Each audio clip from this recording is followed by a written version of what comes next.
Good afternoon and welcome to Swanson Stadium on a cool, by Southwest Florida standards, comfortable but breezy Saturday afternoon where it'll be the first of two between the Eagles of FGCU and the Dolphins from Jacksonville. David Moulton along with Greg Anderson. And, well, you just went for a recent walk. How breezy is it? It's windy out there, David. Golf terms, about a 2-club wind. I don't want to steal your thunder. You're the weather guy. But it is definitely a wind where all fly balls will be affected. Not only fly balls to right field that will be close to going out for home runs, but any pop-up in the infield, the defense is going to have to account for this wind. Mason Studstill to get the start for FGCU. Studstill coming in with a very impressive 5-0 and 1.45 earned run average in 56 innings. Greg, he has struck out 72 batters. He has a better than a 3-to-1 strikeout to walk ratio, and opponents are hitting a $139 against Mason Studstill. And a totally unprepared color guy here is he was named one of the finalists for one of the pitching awards for the NCAA baseball this week. And as a junior. As a junior. Which is and, unusual. Of course, my not being prepared, I don't know what the title of that award is. It's basically Pitcher of the Year in the NCAA. 9 starts. He's gone 56 innings, so he is averaging 6 1/3 innings per start. Behind Studstill, Cole Gilmore at first, Richie Garcia at second, Eric Gonzalez at short, Jay Hayes at third. Alex Brait has started every game this year, and he's back behind the plate. Mark Coffers in center, Keith Stevens in left, and Anthony Ganella around in right. Both teams going with the exact same lineup that they had submitted yesterday at this time.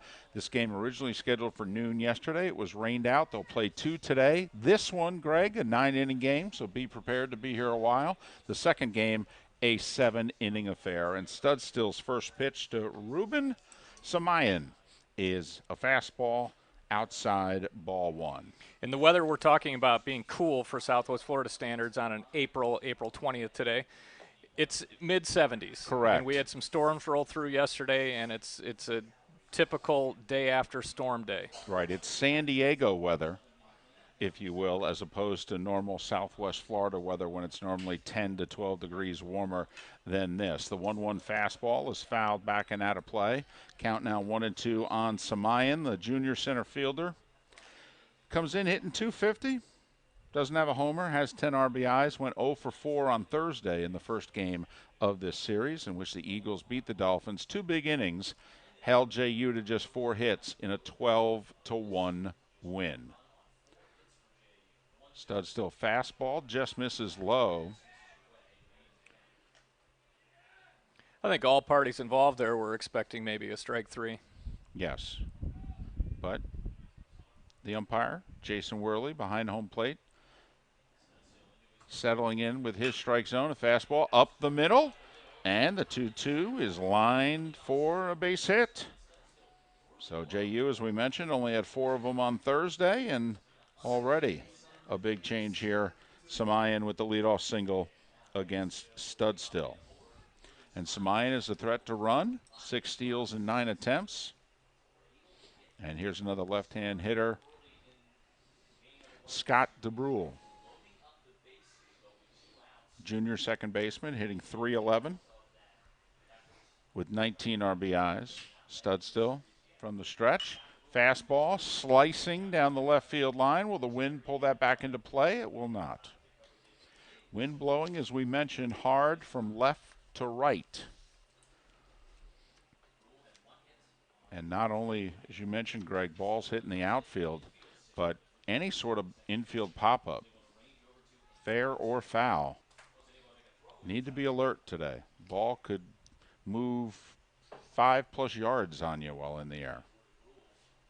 Samayan, over the runner at first base, has stolen 6 bases this year, 6 for 9, so he is going to be a threat as Studstill throws over. Jacksonville comes in 21-17 on the season, 7-6 in conference play. This has been an injury-plagued year for JU. The 0-1. All-speed pitch fouled back. Studstill ahead 0-2.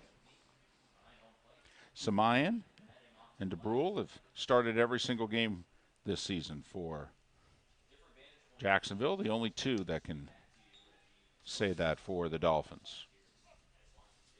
DeBrule was 1 for 5 on Thursday in the loss. The 0-2 outside. Brate was ready to throw, 1-2. Obviously, his frame is not the same, but when I watch Studstill work, in terms of his mechanics, I see Bartolo Colon. No, his delivery and the way he kind of hides the ball and it almost comes out as if he's short-arming it. Fastball inside, fouled out of play. I mean, Colon. You're absolutely right after watching that pitch. Early in his career, Colon could throw it by you. Yes. But in the second half of his career, he was not throwing stuff that was unhittable, and yet he got guys out for 20 years in the majors, and people had trouble picking up his pitches. Is his career over? Well, he's not pitching right now. No, he's not. But Bartolo Colon's one of those guys in which you think you could call him on a Thursday and he'd give you 6 innings on Monday from his couch. The 1-2 misses outside 2-2. Did you hear about the Chicago area comeback guy? Carlos Zambrano. Oh, he's is trying attempting to a comeback. Yes. At 37. Is somebody giving him an opportunity, an independent league? Independent league team out of Chicago. Okay. Playing in Rosemount. The 2-2. And Studstill thought Samayan was going, and he was leaning.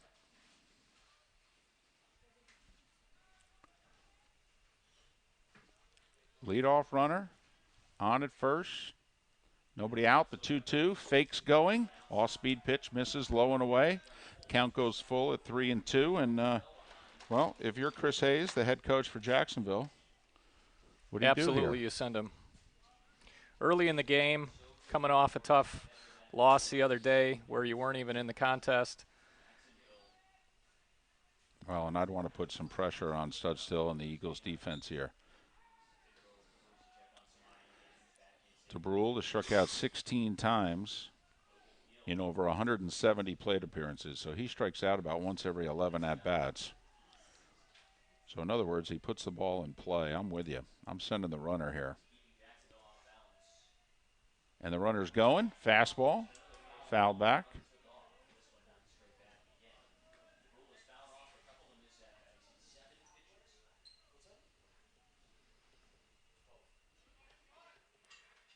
FGCU tied for first in the loss column in the A-Sun. Eagles are 7-3. Liberty is 9-3. Jacksonville at 7-6 would be in the A-Sun playoffs. Samayan is running again. Pitches high, ball 4. So Studstill, who was ahead of DeBrule 0-2, loses him. And Jacksonville, what a difference 2 days make, Greg Anderson, because just 4 hits, although they did work out 7 walks in the 12-1 loss. But first 2 base runners on here against Mason Studstill. And you mentioned it before that Jacksonville is going with a different starter that was scheduled for last night. A.J. Jones will get the start. Their better starter, the thinking that they're going to have their better pitcher up against Studstill. Angel Camacho sees a curveball in the dirt for a ball. Camacho, the third baseman, a senior, one of 3 in the starting lineup for Jacksonville. He's hitting .366 on the season. Leading hitter on the team. Leads the team with 9 homers. Leads the team with 29 RBIs. So there's no one that Chris Hayes would rather have up with first and second, nobody out, than Angel Camacho. The 1-0.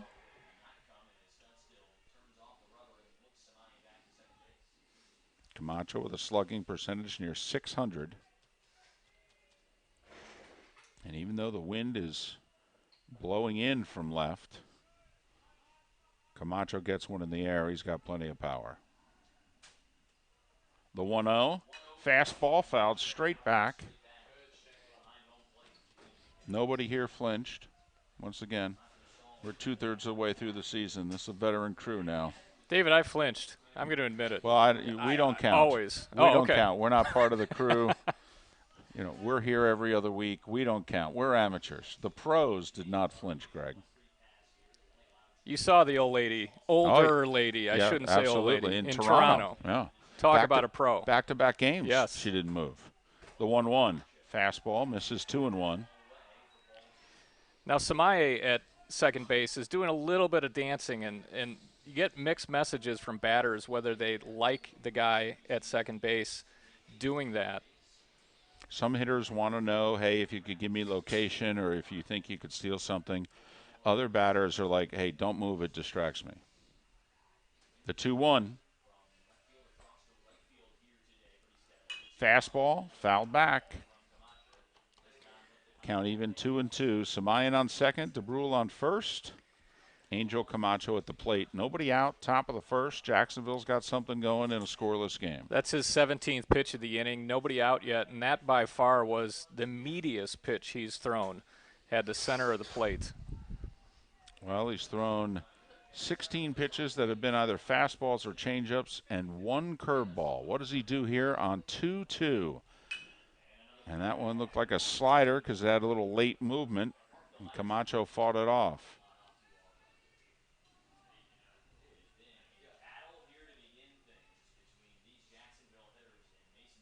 And this all started innocently enough. Studstill was ahead of Samayan, 1-2. Thought he struck him out on a pitch right at the low knees. It was called a ball. Next pitch was singled up the middle. Was ahead of DeBrule, 0-2. Lost him on a walk.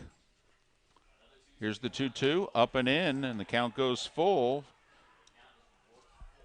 DeBrule got it to 3-2 before walking, obviously, and Camacho now 3-2. Now do you put the runners in motion, Greg Anderson? I don't.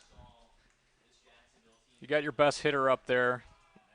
Let him swing away, see what happens. And I would, because he has struck out only 11 times this year. How about that? Your best hitter, second fewest strikeouts. The 3-2, runners are faked going, and he takes a tailing fastball that catches the inside corner, and Camacho strikes out looking. He didn't argue it. Clearly, Greg, he was looking for something else. Yeah, that was a tough pitch to hit. Had him right on the hands, inside corner. Huge out early in this game. First strikeout for Studstill. Runners faked as if they were going and stopped. So first and second, one out for the cleanup hitter, Jacob Southern, the junior catcher, hitting .260, 3 homers, 22 RBIs. Southern hitless on Thursday. Fastball fouled straight back, 0-1. So yesterday here in Southwest Florida, we knew the weather was going to be bad. This game got postponed early. Studstill was supposed to be on the mound. Do you think this extra day has affected him at all? Well, he's their Friday starter, pitching on Saturday. And you get into a routine, especially in college baseball. My Friday guy, my Saturday guy, that sort of deal. And you wonder when the last time he pitched in daylight was. Time was called right before Studstill got into his motion, and How do you feel about that, David? Went through with the pitch. You know I hate it. For those just listening to Greg and I for the first time, I believe a pitcher controls pace of play much like the server in tennis, and unless the wind kicks up and there's a reason in which the batter has to be distracted and call time, he should have to stand in there until the pitcher, and Studstill in that case took a little off it with some movement. And Mason's ahead of Jacob Southern, 0-2. These last two batters, Studstill has been all over the plate. His first couple batters, he missed a couple high, missed a couple outside. He's sort of in a zone now compared to those first two batters. And he is getting high strikes as well. The 0-2 slider off the plate, a pitcher's pitch, 1-2.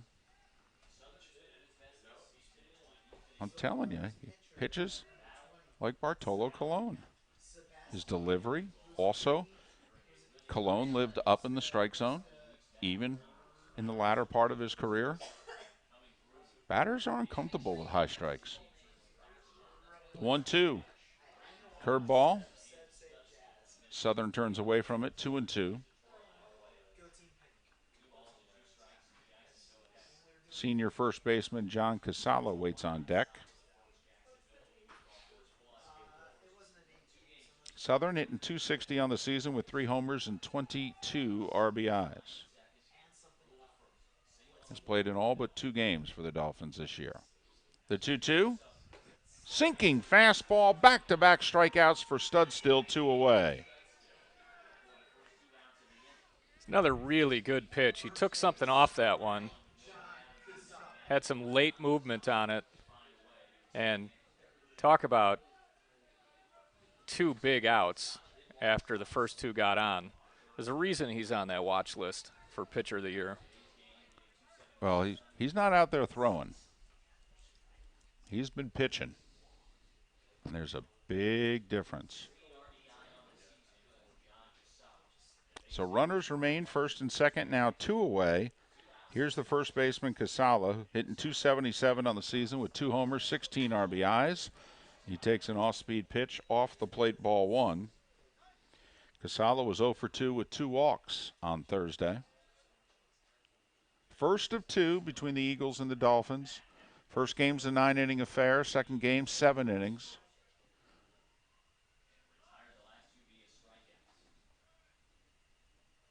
The 1-0.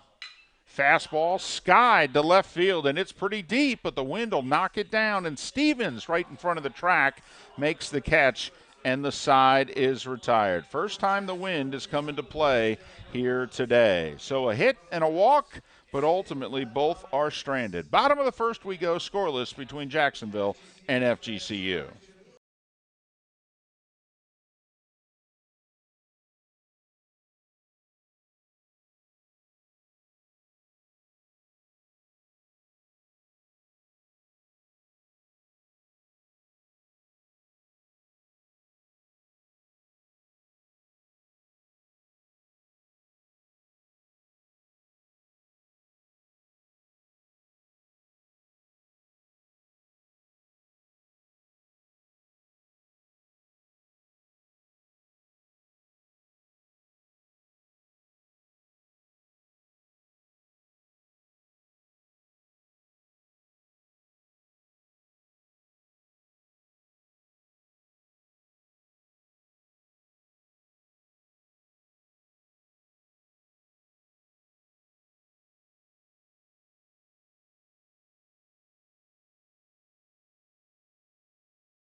Bottom of the first inning here at Swanson Stadium, no score.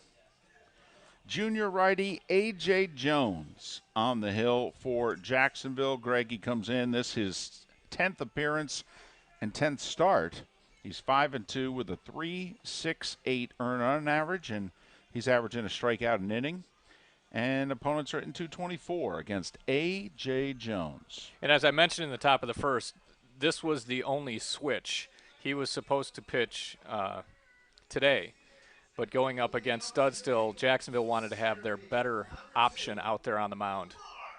Casala at first, DeBrule at second, Julila at short, Camacho at third, Corey Heffron in left, Samayan in center, and Garastazu around in right. Jacob Southern behind the plate, backing up A.J. Jones. And Mark Coffers leading things off for the Eagles, as he has most of the year. And the junior center fielder takes a fastball on the corner for a strike. Mark hitting .248 on the season with a homer and 15 RBIs. Swing and a miss at a fastball, and Coffers in an 0-2 hole. Mark's average has slowly risen over the last 4 or 5 weeks since you and I first saw him. He was in the 220 range, now up to 248, and I'm imagining that he's just going to continue to get a little bit better throughout the year. Fastball is outside, 1-2. Coffers 1 for 5 on Thursday with a double and a run scored in the Eagles' 12-1 win. Just about everybody in the lineup today. In fact, 8 of the 9 in the lineup had a hit in that win as Coffers takes one in the dirt, 2-2. Every game that Mark has played this year, he has started. Missed 3 games throughout the course of the season, but this is 36th game and 36th start for the junior. Fastball, swing and a miss. And Coffers goes down swinging, one away. It's a high fastball, a little bit away. Tough to hold up on that one if you're a hitter. Well, we've seen Coffers chase that high fastball for most of the season. Junior catcher Alex Brait steps in. He's one of two Eagles to have started every game on the season. Brait hitting .353 with 3 homers and 27 RBIs, and Alex takes a fastball on the outside corner for a strike. 4 for 5 on Thursday, Greg, was Brait. Pitch high, 1-1. Brait had a homer, 2 RBIs, 3 runs scored. He's a guy who did not want to rain out. You have that good of a game, you are just chomping at the bit to play the next day.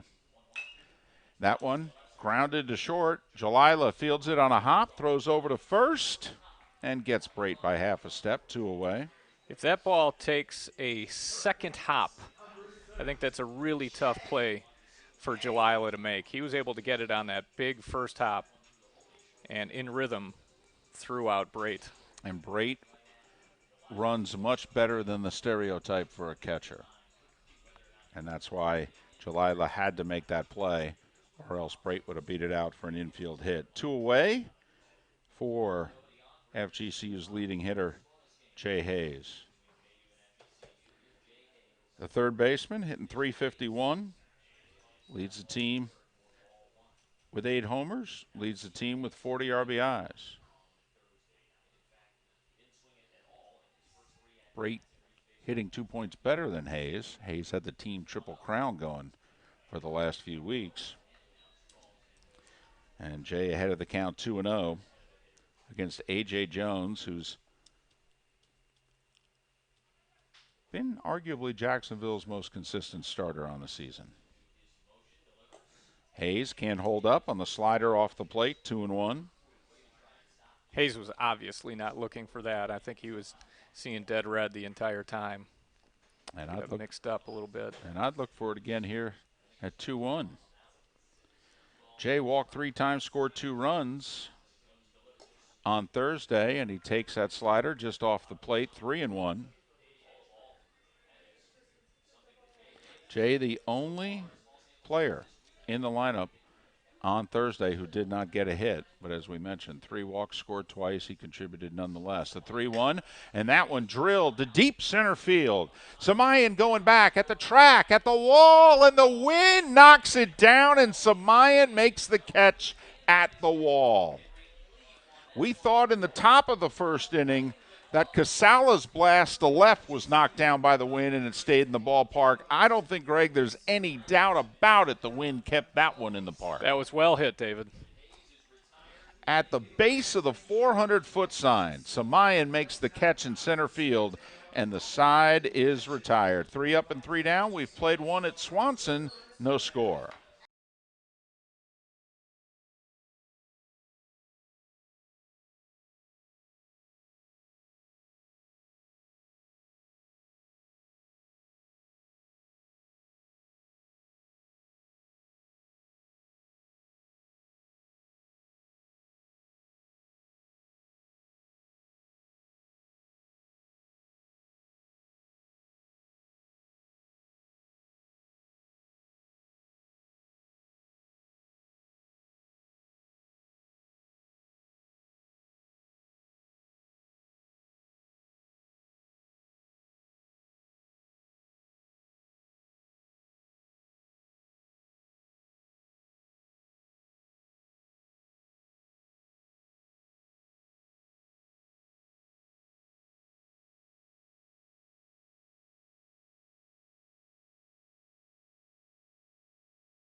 Welcome back, Swanson Stadium.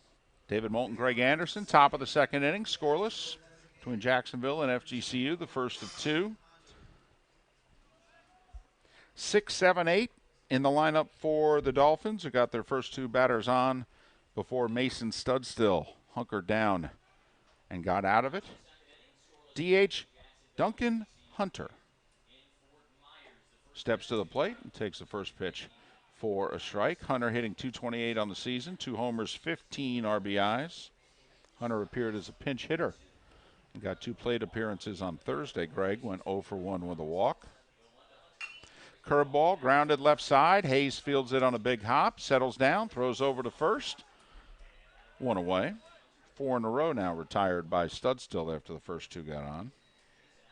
Ideal situation for Studstill this inning is to get out of here with a low pitch count after throwing 28 pitches in the top of the first. Good start. That's a lot of pitches. You throw 28 pitches in an inning. You're here for about 4. 1 away. Here's a left-hand hitting right fielder, Corey Garastazu. And Garastazu takes a tailing fastball on the outside corner for a strike. Garastazu hitting .205 with a homer and 23 RBIs.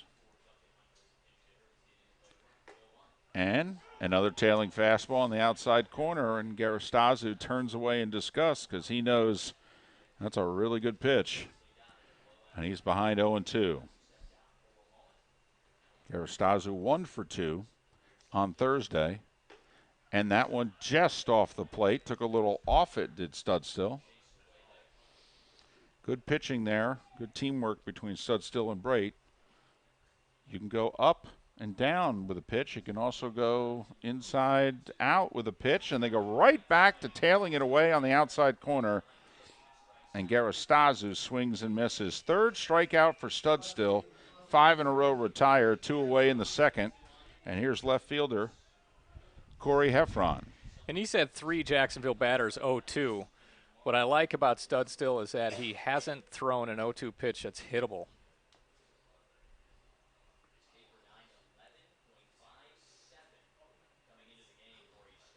They've all been pitches that have been close enough. And, well, first pitch from Studstill hits Heffron.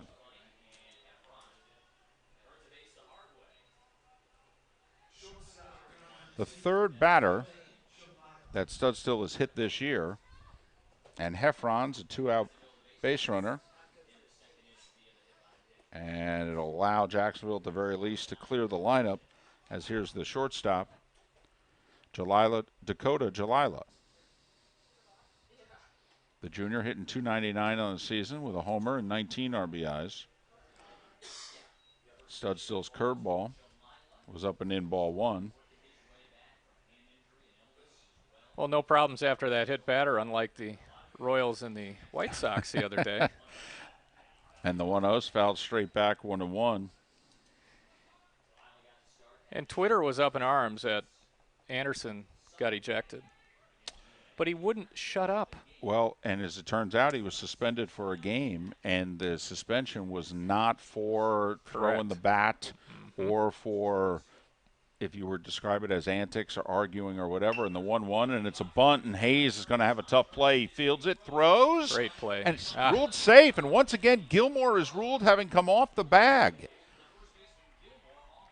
Now, David, you say once again because last week, Miami game, I was actually at home watching. I couldn't join you that night, and I thought that was a horrible call that evening. It was a scoreless game against Miami 2 weeks ago. And the Eagles thought they had turned an inning-ending double play to make it scoreless, to keep it scoreless, I should say, in the 4th or 5th inning. And Gilmore was deemed to have come off the bag. I didn't have a problem with this call. I thought there was enough where he slid, where the ump must have seen something. First base umpire Luke Hamilton saying that Gilmore came off the bag. It's ruled an infield single. So with 2 out and nobody on, Heffron gets hit by a pitch, and then Dakota Jalila with a bunt single, and it's 1st and 2nd for the 2nd inning in a row, 2 away, and here's Ruben Samayan, who singled to lead off the game. He had a single that went on the ground right up the middle. Studstill threw his glove at it, actually. Didn't have much of a chance of getting it, though. Studstill misses up and away with a curveball, 1-0.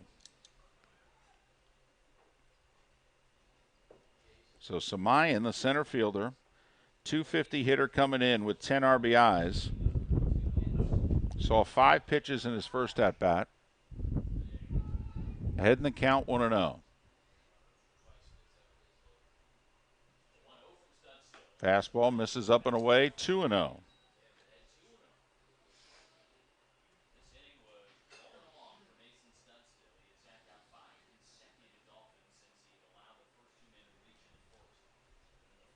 Heffron at second. Jalila at first. Samayan to see a 2-0. And 3-0.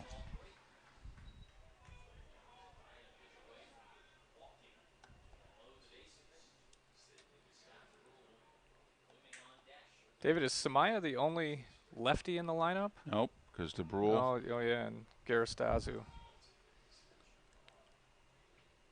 Who's in the on-deck circle and could come up with the bases loaded here. The 3-0.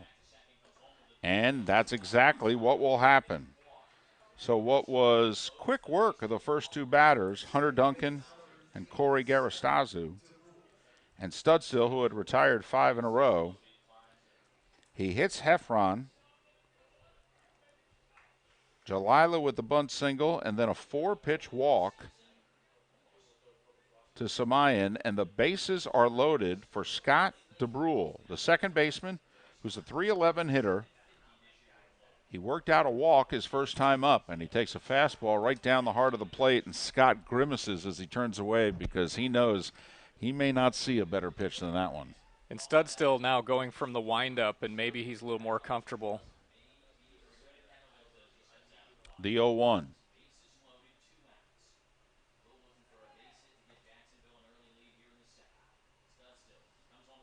Fastball misses just outside, 1-1.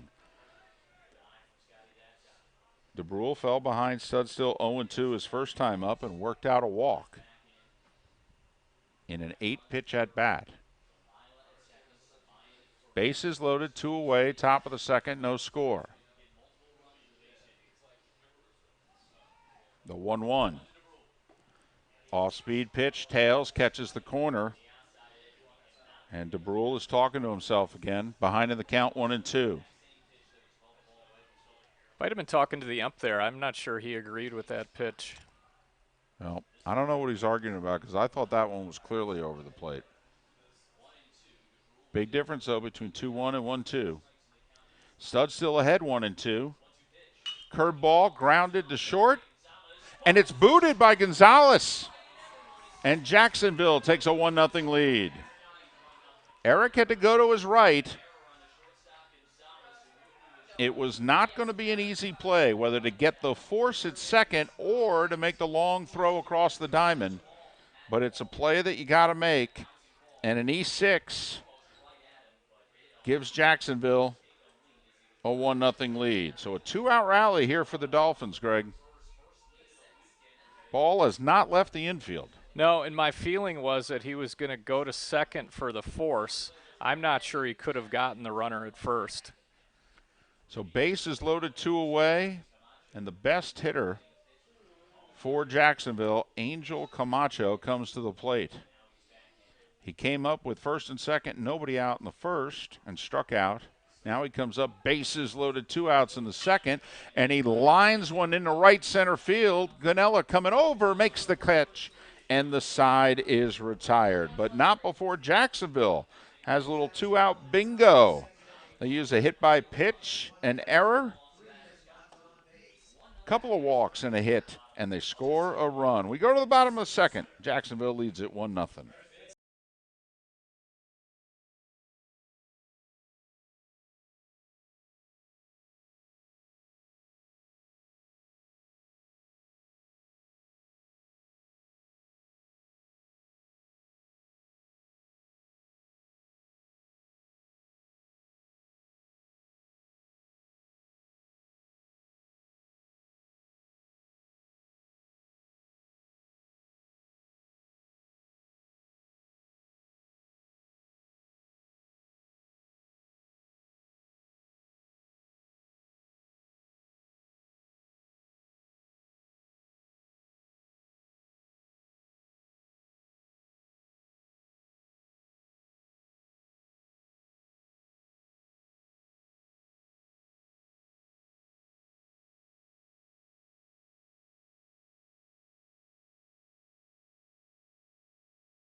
Bottom of the second inning, Swanson Stadium. Jacksonville with a 1-0 lead on an unearned run in the top of this inning.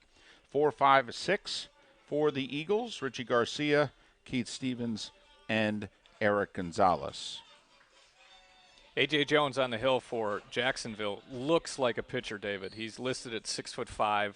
He's got a very smooth delivery, throws pretty hard, mixes in a nice breaking ball as well. Fastball up and in, ball 1. Jones retired the Eagles in order with a strikeout in the top of the first inning. Garcia, the second baseman, comes in hitting .305 with 3 homers and 23 RBIs. Fastball up and in again, 2-0. Garcia on Thursday, 2 for 4 with a homer, 2 RBIs, a walk, and a run scored. Eagles pounded out 12 hits in the 12-1 win. The 2-0, again up and in, 3-0.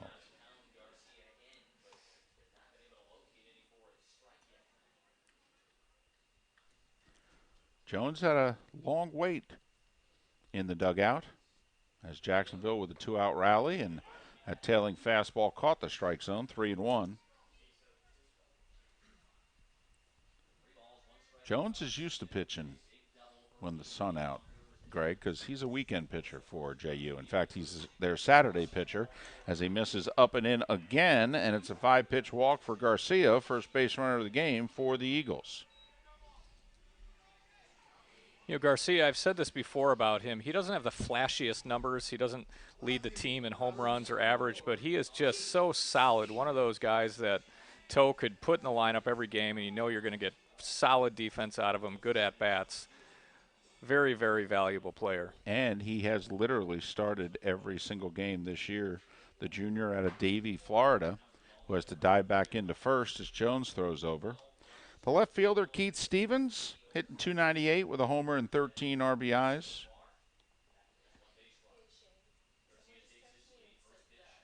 Curveball misses outside, ball 1. Stevens with a hit, a walk, an RBI, and a run scored on Thursday.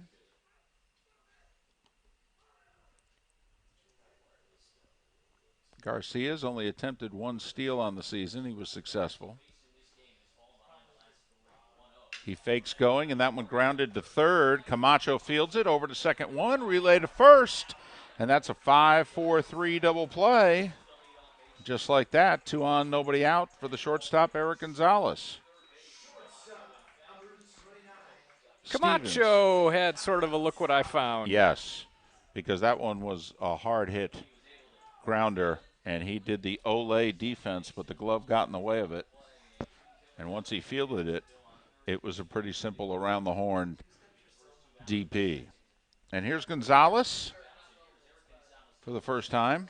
He takes a fastball up and in, ball 1.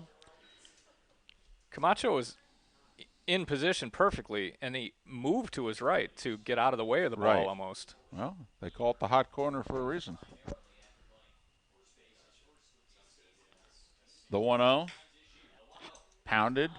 Big hop to Camacho. He throws across the diamond in time, and the side is retired. Eagles worked out a walk, erased on the double play, and Jones has faced the minimum through 2. We go to the third. Jacksonville leads it 1-0.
Top of the third inning here at Swanson Stadium.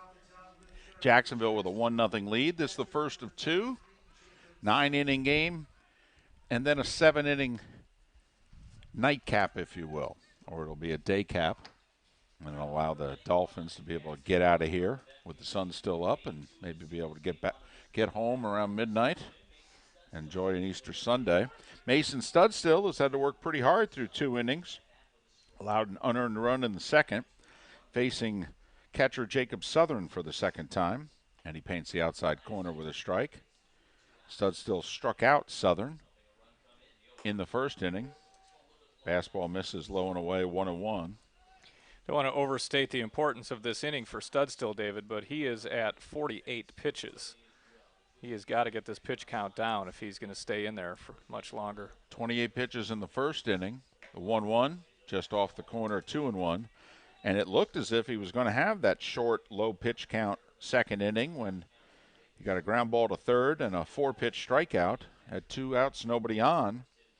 And then a hit batter, a single, a walk, and an error on a ground ball to short. And Jacksonville had a run, and Studstill was working awfully hard, and the pitch count was getting back up there. Tailing fastball, caught the outside corner, count 2-2. I don't think Southern liked that call. Here's the 2-2, fastball, fouled straight back. Studstill working down in the zone until that pitch in which he tried to raise the fastball. Changed the line of sight there for the hitter. Southern fought it off. Swing and a miss, and Southern strikes out for the second time here today. 4th strikeout for Studstill, 1 away in the third. Slider or a curve, low and away into the dirt. Good job by Brate to keep it in front of him. And here's the first baseman, John Casala, who came up with 2 on, 2 out in the first inning and hit a deep fly ball to left that, and if you're just joining us, the wind blowing from left to right, and we think the wind may very well have kept that one in the park. Casala takes an off-speed pitch for a strike. The 0-1. Another off-speed pitch, 1-1. Casala, 2 homers on the season. Looking for his first hit in this series as he was 0 for 2 with 2 walks on Thursday. The 1-1, swing and a miss at a fastball. I mean, we've only seen 50-plus pitches from Studstill here today, but you could tell he's a pitcher. It's not that he can't throw it, but there are pitchers and there are throwers, and he is a pitcher. The 1-2. In the dirt. Went back to that 2-strike slider, only that time he bounced it. 2-2.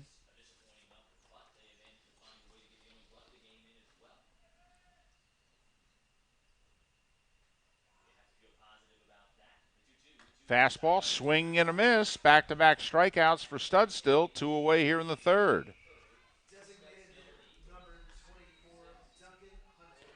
The designated hitter, Duncan Hunter, steps up for the second time. He grounded out to third to start the second inning. So Studstill is in his first year with the Eagles, coming from Eastern Florida, JUCO. Solid human being on the mound. Fastball, fouled straight back. This is 10th start of the season, Mason Studstill. Very solid lower body, which comes in handy when you're a pitcher.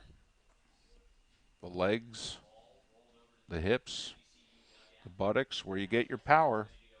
The 0-1 bounces the slider again, 1-1. Studstill, this is 10th start, Greg, has only allowed 9 earned runs. And the run in the second inning was unearned. He's allowed 13 runs on the year, only 9 earned. Takes something off of it, but the movement catches the outside corner, and Studstill 1 pitch away from striking out the side.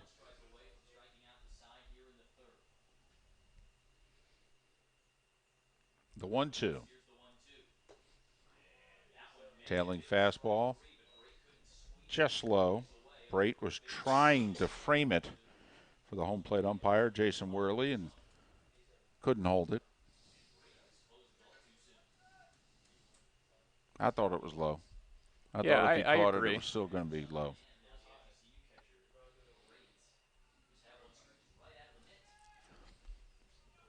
So Studstill will try again. The 2-2 to Duncan Hunter.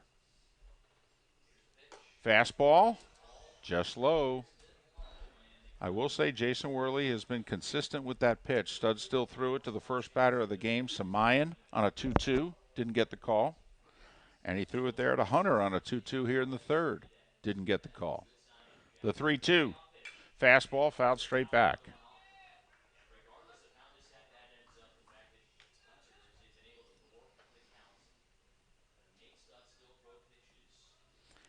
So Studstill trying to have his first 1-2-3 inning. 5 came to bat in the first inning. 7 came to bat in the second inning. And another foul, and this will be the 8th pitch between Studstill and Duncan Hunter.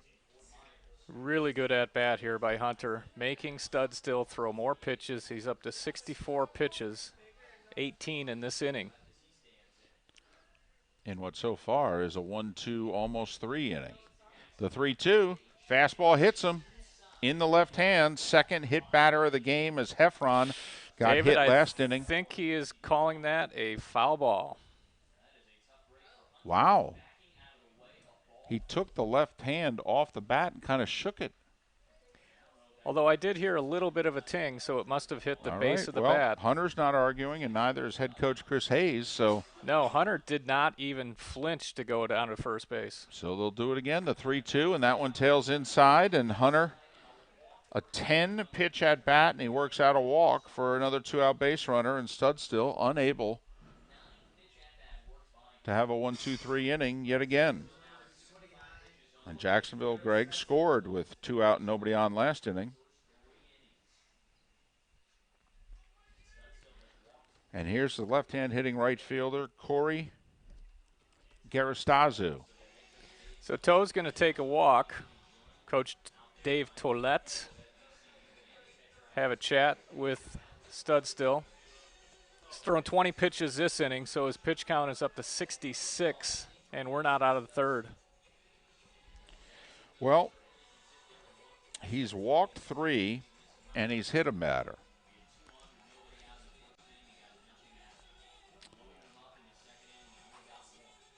He came into the game having only hit 2 all year, and he came into the game averaging about 2.5 walks per start.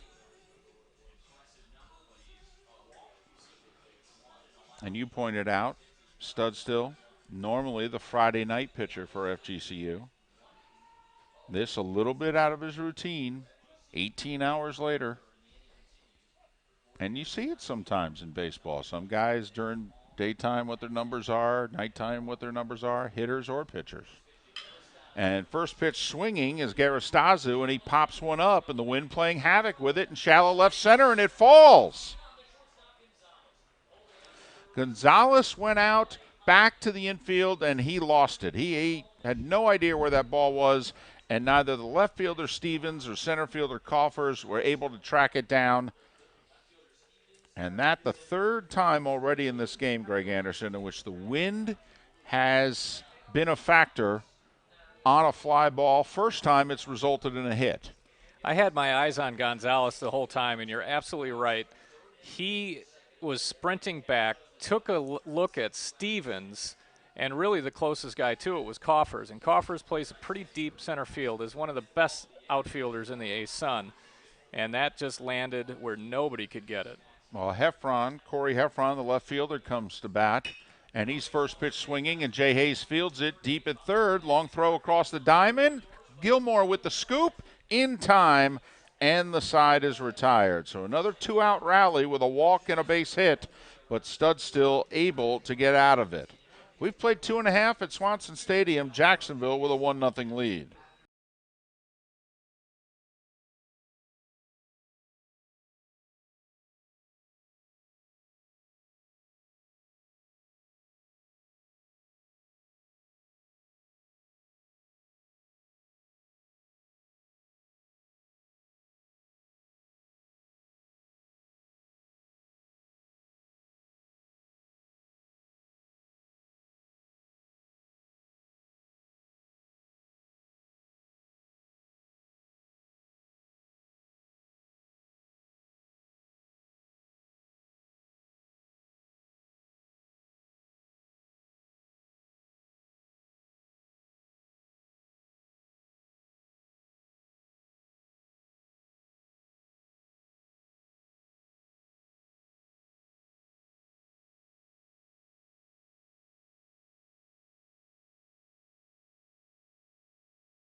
Bottom of the third inning, Jacksonville with a 1-0 lead. Bottom of the order for the Eagles, 7, 8, 9.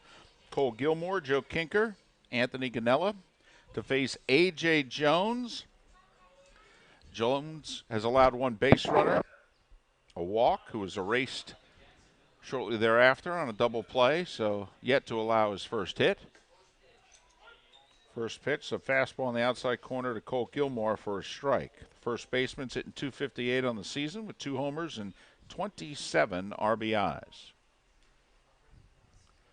The 0-1's a curveball, grounded right side and through, and, well, first hit of the game just like that for FGCU. Well, David, you and I are 2-0 together at Swanson Field, and we could take credit. For the hit? Well, for them being 2-0. Right. You can give credit to the team. I don't know. They got 20 wins at home this year. I really don't think it's our presence. Well, I'm going to say it's the beef jerky's presence. Oh, here we go. It's the unofficial beef jerky of FGCU. Bottom of the third. That's true. This is our beef jerky half inning, isn't it? Out of Ruthven, Minnesota. And it's time for a rally. Joe Kinker, the DH, steps in. Takes a fastball low, ball 1. Joe got off to a torrid start to his college career. The freshman was hitting well over 400, had 5 early home runs, one of them a walk-off game winner against Rutgers. The 1-0 in the dirt, 2-0. Joe stuck on 5 homers for a while now. 29 RBIs. Batting average still impressive at .331, but it's gone down about 100 points over the last 4 or 5 weeks because he just got off to a ridiculous start to his college career. The 2-0. Kinker fouls it away. Good pitch by Jones as he kept it down and away. Yeah, David, you and I did a game end of March, and up and down the FGCU lineup was a couple guys hitting 400, most of the guys hitting 300. Coffers was in the 220s. He is now up near 250. The other guys have dropped a little bit to a more reasonable average. The 2-1 lined foul. That one a little bit of a hanger. Still a very, very potent offense. Jones able to get away with it. Count even at 2-2.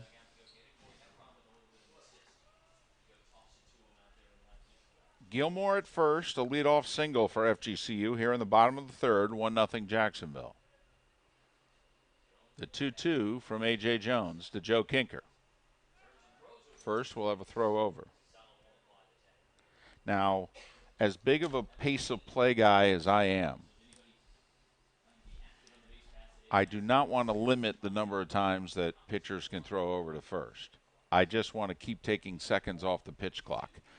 And the 2-2's in the dirt, 3-2. Heck of a job by Jacob Southern to block it to keep Cole Gilmore at first. Like, to me, if the pitch clock's at 20 seconds, you throw over, it's now 17. You throw over again, it's 14. We can just keep doing it that way. Then it's a tremendous advantage to both, to me, the hitter and the base runner, if seconds keep coming off it. Kinker grounds it to second. This could be 2. DeBrule to Jalila, back to first, and it's a 4-6-3 double play. Second twin killing for the Dolphins in this game. I believe they call that the pitcher's best friend. I believe you are correct. And so the Eagles, who had a leadoff walk in the second, erased on a 5-4-3 double play, have a leadoff single erased on a 4-6-3 double play. 2 outs, nobody on for the right fielder, Anthony Ganella. Ganella, who had a 2-run homer on Thursday. And Ganella, first pitch swinging, fouls it off, 0-1. Anthony hitting .222 on the season with 3 homers and 11 RBIs.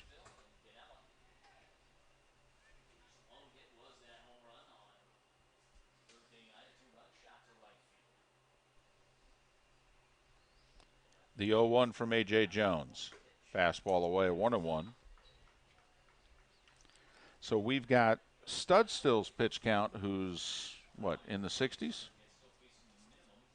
Yeah, 66. And A.J. Jones' pitch count is Check swing. Did he go too far? Yes, he did. And Ganella behind 1-2. That is his 34th pitch.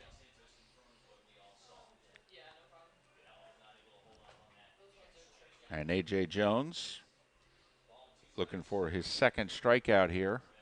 Ahead of Ganella 1-2. Comes back to the same pitch. Ganella holds off on that one. 2-2.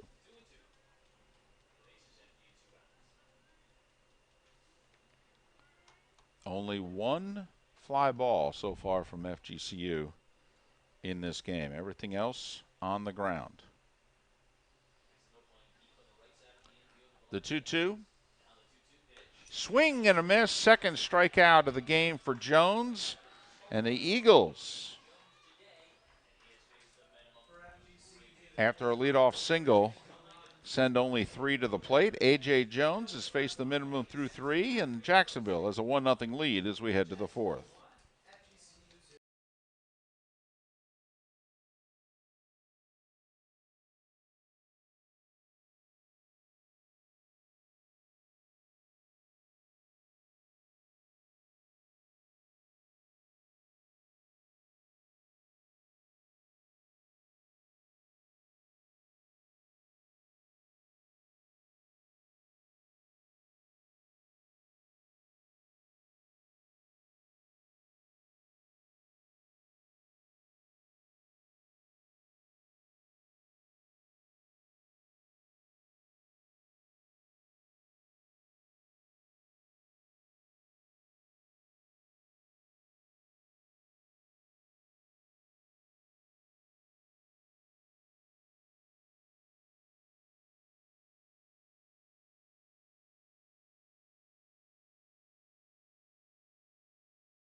While the grounds crew is still at work here in the top of the 4th inning, Mason Studstill will collect himself. Well, David, we've been talking about the pitch count up to 68 actually for Studstill.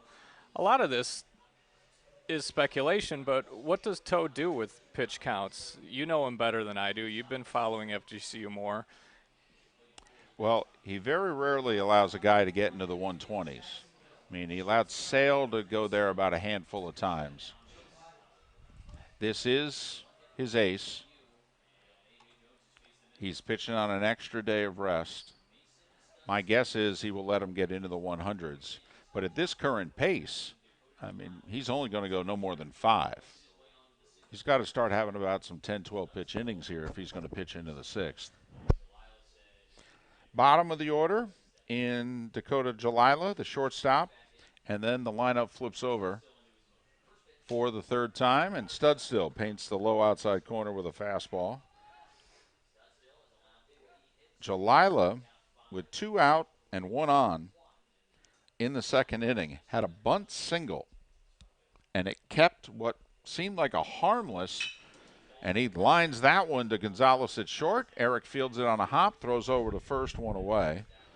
And it looked to be a harmless half inning for Jacksonville. 2 outs, nobody on. Next thing you know, guy gets hit by a pitch. Jalila with a bunt single. Throw in a walk and an error on a ground ball, and Jacksonville is the only run of the game. 3rd at bat already for Ruben Samayan. He singled to lead off the game and walked in the 2nd. So he's been on base in his 2 plate appearances. Studstill misses down low with a fastball, 1-0.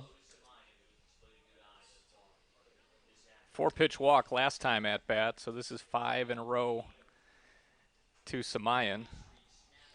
Well, Samayan leading off the game as he lays off a slider inside, 2-0. Remember, Studstill was ahead of Samayan 1-2 through that low knee tailing fastball, looked for the call, didn't get it. Samayan singles on the next pitch, and it really has set the tone not only for Studstill against Samayan, but really for how this day is going so far for Studstill, that Jacksonville has had one quality at bat after another. Studstill gets a strike there, 2-1. Skies one to left field. Wind doesn't play havoc with that one, and Stevens moves to his left and makes the catch. And, well, for the second, actually for the third inning in a row, Studstill retires the first two batters. He retired the first two in the second inning, and then Jacksonville ended up sending 7 to the plate. He retired the first two in the third inning, and the Dolphins sent 5 to the plate. Second baseman Scott DeBrule, who has walked and reached on an error, and the error led to the only run of the game, and he hits that one to straightaway center. And there's that quick 1-2-3 inning that Studstill and FGCU was looking for. 3 up, 3 down. At the bottom of the fourth we go. Jacksonville, 1-0.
Bottom of the fourth inning.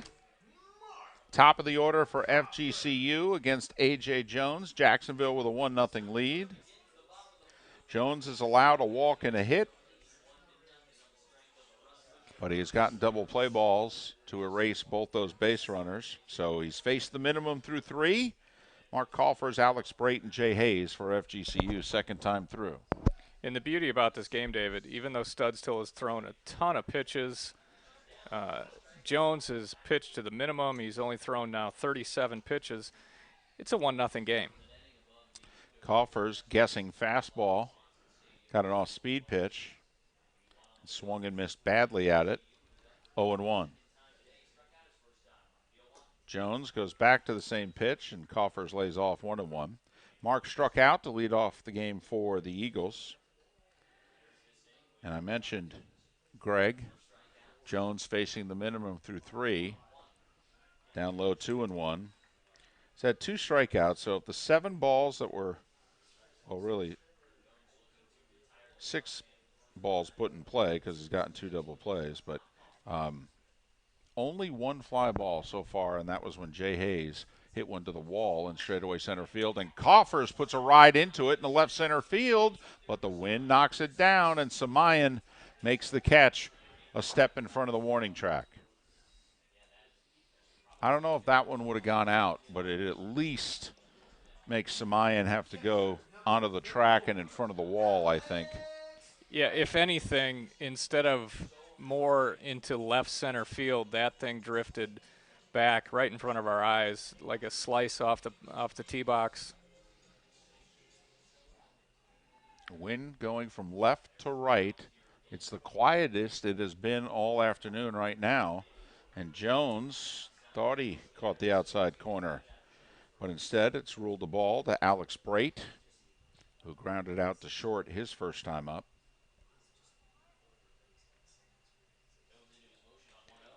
And the count now 2-0. Brate on Thursday was a one-man wrecking crew. 4 hits, a homer, 2 RBIs, scored 3 times in the Eagles' 12-1 win. Jacksonville the 1-0 lead against Mason Studstill and the Eagles. Studstill 5-0 on the season. The 2-0. Brait swinging, fouls it off 2-1. So, David, a guy like Brait, who is just as solid as they come behind the plate, starts every game, hitting in his 350s. He's draft eligible.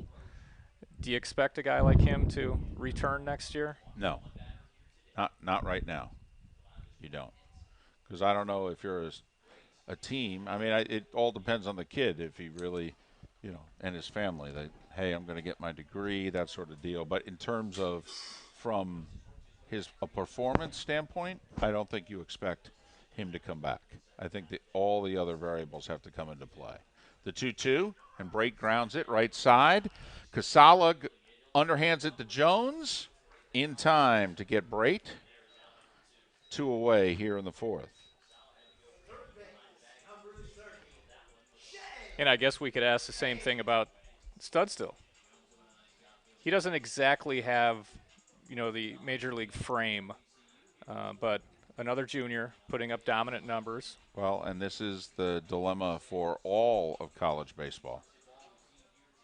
In which can you develop them, and they're a really good junior player, and they're going to get drafted if they make themselves eligible for it. But will they then leave? Because, I mean, in theory, you can get drafted 3 times. Get drafted coming out of high school, get drafted after your junior year, and then you can decide to stay and get drafted again as a senior. Hayes grounds it foul, and Jones ahead of Jay Hayes, 0-2. Hayes hit one to the wall in center field, and only the wind kept it in the ballpark. The only fly ball that's been hit against Jones so far in the game. Until Coffers lined out to Samayan, leading off the 4th inning. The 0-2 from Jones. Up and in, 1-2. Hayes hitting 350 with 8 homers and 40 RBIs. Still looking for his first hit against Jacksonville pitching in this series, which started on Thursday. Rain out yesterday, and that's why we're playing 2 today. The 1-2, 2-2. This one a 9-inning game, but the back end of it will just be a 7-inning contest between the Eagles and the Dolphins. Very comfortable day. If you're listening, you want to come out and catch some good baseball as Hayes fouls one back. We got at least 5 more innings to play in this one. You got 7 innings coming up later on.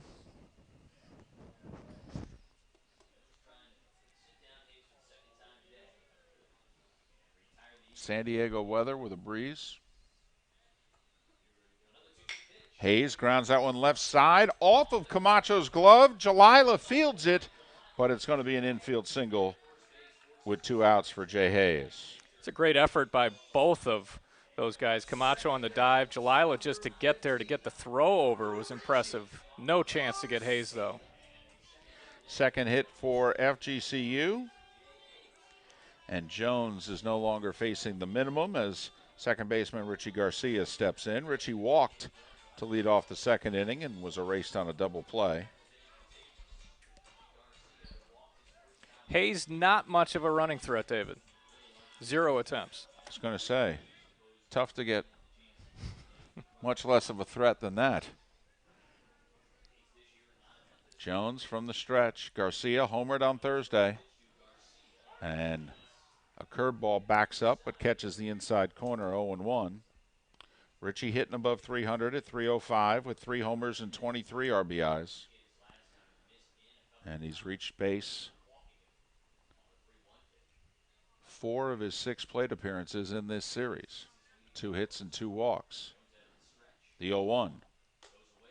Fastball away, 1-1.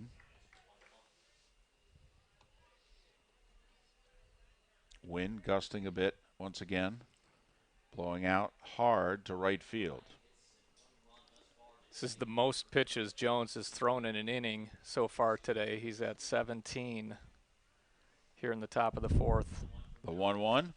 Excuse me, bottom of the 4th. Fouled straight back, 1-2.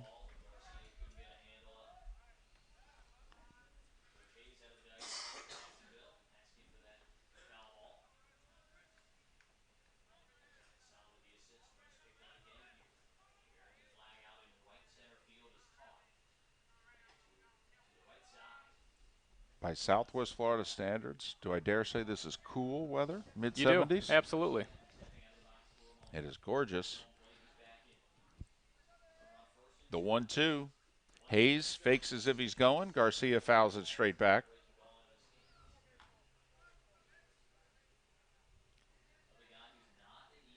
These are the days, those of us that are not from here, which is most of us, 75% of the population in the 239. you just love waking up and it's not humid. It's nice and cool. Because 90 and humid is just around the corner. And by around the corner, you mean Tuesday.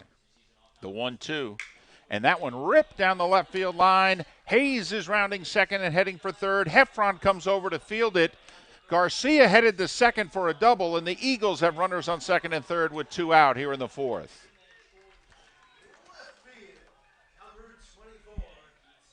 Well, Jones hung that one just enough so that Garcia could lace it to left field, and Heffron was playing almost in left center, and that's why Garcia, hustling, was able to get to second. Hayes could only get to third, however, so it's going to take a third hit in the inning to score for the Eagles, and up steps left fielder Keith Stevens, who hit a shot down to Camacho at third, which he fielded and turned into a 5-4-3 double play his first time up. First threat for FGCU this afternoon. Second and third, 2 out, bottom of the 4th. Jones misses down low, 1-0. Garcia, even though he only has 1 stolen base on the season with pretty good speed, a single that gets out of the infield likely gives FGCU the lead. Jones, first bit of trouble today. The 1-0. All-speed pitch off the plate, and Jones is barking at home plate umpire Jason Worley. But you said it earlier, Worley has been very consistent all afternoon with all of his calls. Well, that one I thought was off the plate. It was knee-high strike-wise, but I thought it was off the plate. And Jones now behind 2-0 to Stevens. And that fastball tails in and catches the outside corner. A pitcher's pitch, 2-1. You don't see that very often. A pitcher barking at the home plate umpire, particularly in college baseball. No. The 2-1 to Keith Stevens. Big swing, foul down the right side. Casala, does he have room? It is out of play, and the wind in that instance was helping Stevens and FGCU because it's blowing towards right field, and that one I think it helped get out of play and give him another swing at it. It certainly did. Off the bat, that definitely looked like a foul out. And there's a lot of room in foul territory here at Swanson Stadium. So Jones has fought back from a 2-0 deficit, and the count is 2-2 to Keith Stevens. Runners on second and third, 2 out, bottom of the 4th.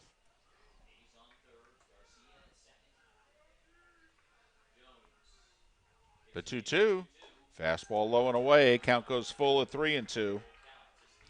Shortstop Eric Gonzalez waits on deck. So first base is open, so Jones does not have to give in here. He does not have to throw his best fastball and say to Keith Stevens, see if you can hit it. Jones steps off. I'm guessing that tailing fastball on the outer part of the plate is what Stevens will see here. And with 2 strikes, it's going to be really hard to lay off that, even if it's an inch or 2 off the plate. Big hole between Casala at first and DeBrule at second, however. So there is room to punch it through the infield on the right side. A lot of time being taken, and now finally Jacob Southern behind the plate will go out to A.J. Jones. And the shortstop, Dakota Jalila, comes in as well. And I'm wondering if Richie Garcia at second base has kind of influenced this huddle here, because with the shortstop coming in, leads me to believe that they think that Garcia might be figuring out something, whether it's the pitches or the location or something, and trying to tip him off to Keith Stevens. And so now they'll go through the signs once again. Second and third, 2 out, 3-2.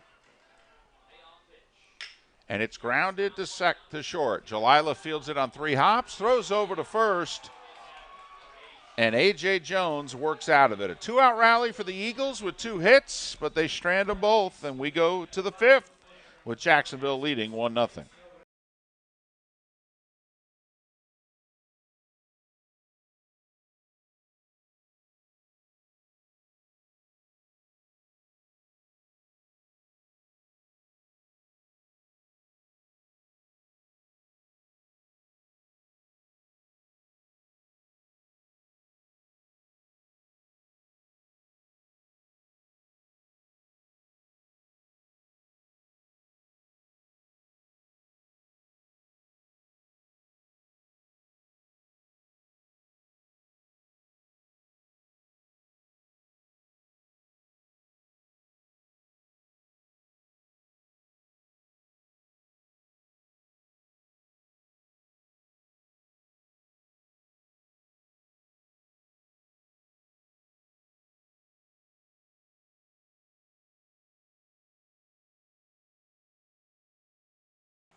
Top of the 5th inning here at Swanson Stadium.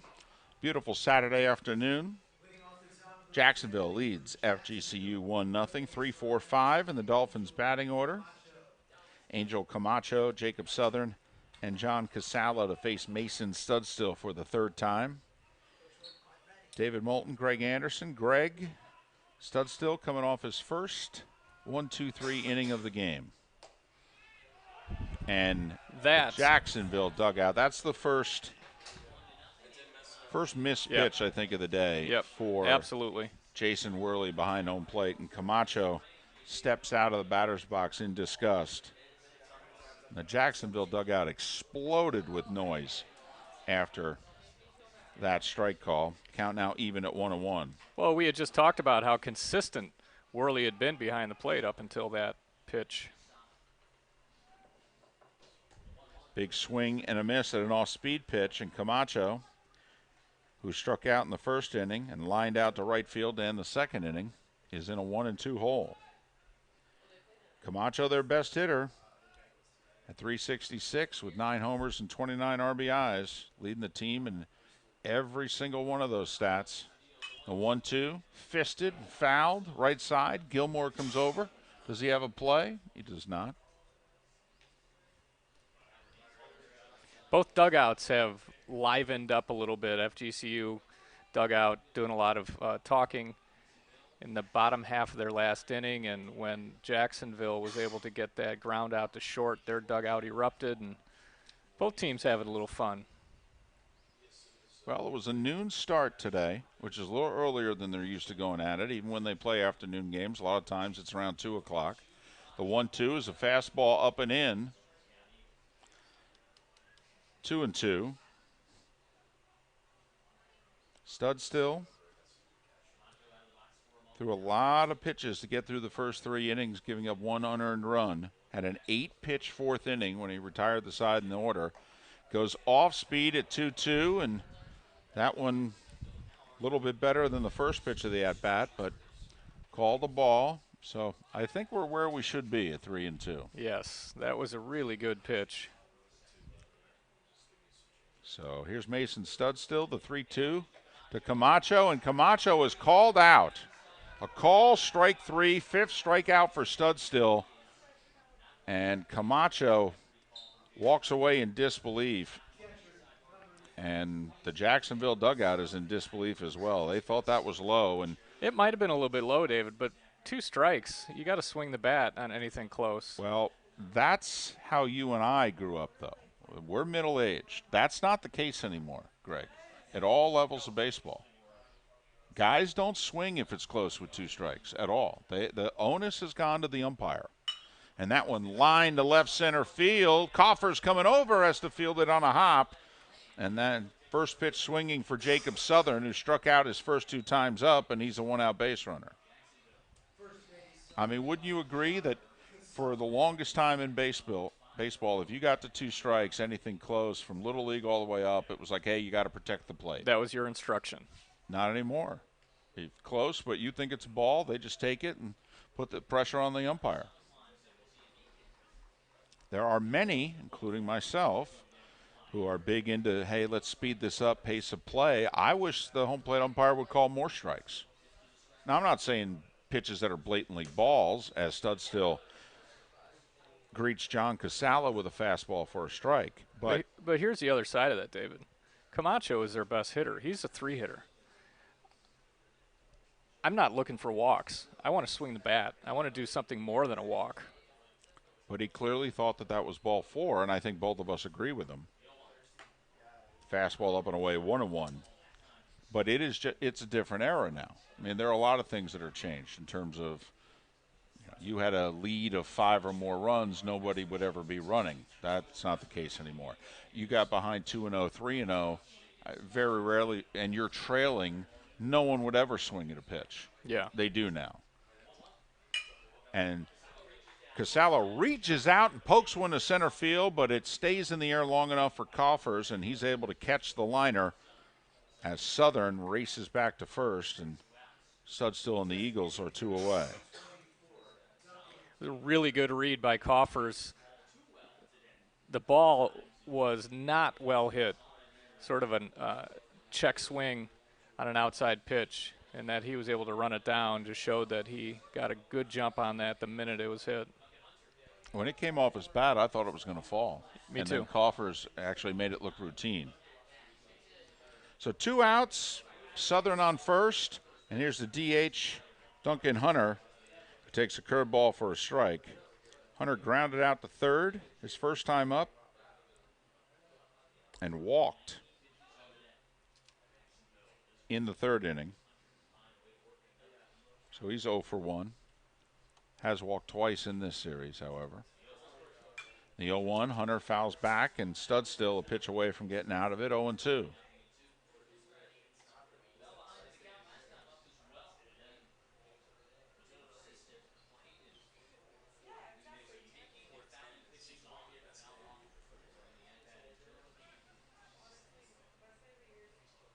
So Southern, who has stolen 2 bases, if you're ever going to go, this would be a time to.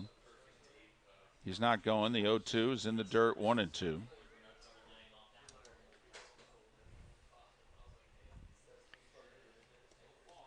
Hunter hitting .228 with 2 homers and 15 RBIs. So I have Studstill at 89 pitches right now, so obviously the next one being 90th pitch. I could see him coming back out if he doesn't have any more issues this inning. The 1-2 is grounded left side. Hayes able to field it over to second for the force, and the side is retired. So 1 hit and nobody left. We're halfway at Swanson Stadium. Jacksonville leads it 1-0.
Bottom of the 5th inning, 6, 7, 8 in the FGCU order against A.J. Jones.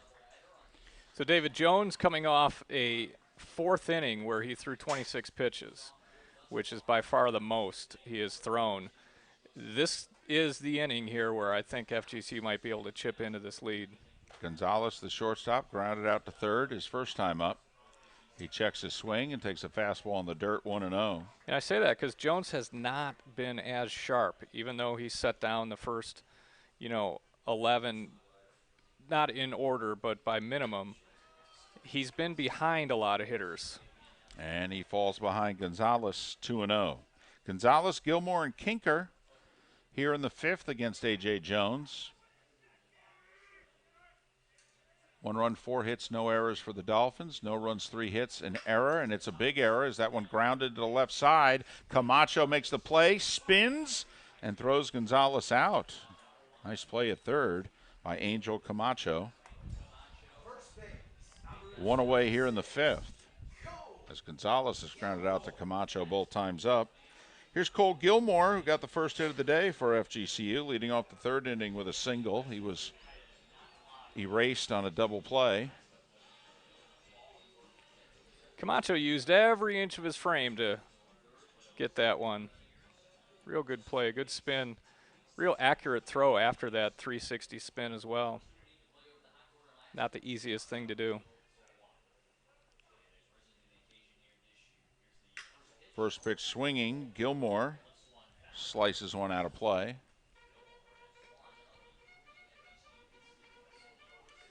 Gilmore with a single in the 3rd inning. And then with 2 outs in the 4th, Jay Hayes with a single and Richie Garcia with a hustling double to put some pressure on A.J. Jones for the first time. And Gilmore takes the off-speed pitch outside, 1-1. And you could tell that Jones and the home plate umpire are not on the same page. The 1-1. 2-1. And with the left hand hitting Gilmore, we mentioned once again the wind is blowing out to right. It is gusting right now. The trees in left center and center are blowing hard, yet the flagpole in right center out by the Jacksonville bullpen hardly moving. The 2-1, Gilmore couldn't lay off the high off-speed pitch, and he fouls it back. Jones, when he starts his delivery, he's got a lot of glove movement. Ryan Dempster used to play with his glove a lot, move it a lot to try to distract the hitter. He's not quite what Dempster does, but there's definitely some flinching in that glove. The 2-2, and Gilmore swings and misses at a slider in the dirt. And that is the 3rd strikeout for A.J. Jones and the 2nd out here in the 5th. And here's the DH, Joe Kinker, who grounded into a 4-6-3 double play his first time up. Kinker hitting .330 now on the season. Stuck on 5 homers and with the 29 RBIs, and takes a slider low and away, ball 1. So, David, was his last home run his walk-off against Rutgers? I think it was. And that's either well over a month ago. It was either his 4th or 5th home run of the season. Kinker swings and misses, and a bell-tie fastball, 1-1. I have a new scorebook now, Greg. If this were a couple games ago, I could have gone back in my old scorebook and told you.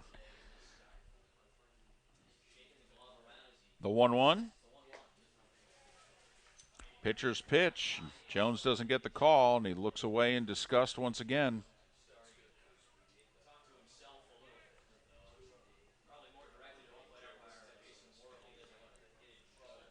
The 2-1 comes back with the slider. That one was definitely low and away. 3-1 the count. And if you're Jones, this is not one of the hitters you want to give into because Kinker can tie it easily. The 3-1, and he challenged him with a fastball. Kinker fouled it off right side. Jones's pitches do have a lot of movement to them, though, Greg. I mean, he's not the straight fastball guy. Here it is, hit it. His pitches move. Yeah, I'm impressed with him. Nice smooth delivery. 3-2 pitch to Kinker. Fastball right there on the outside corner. Back-to-back strikeouts for A.J. Jones.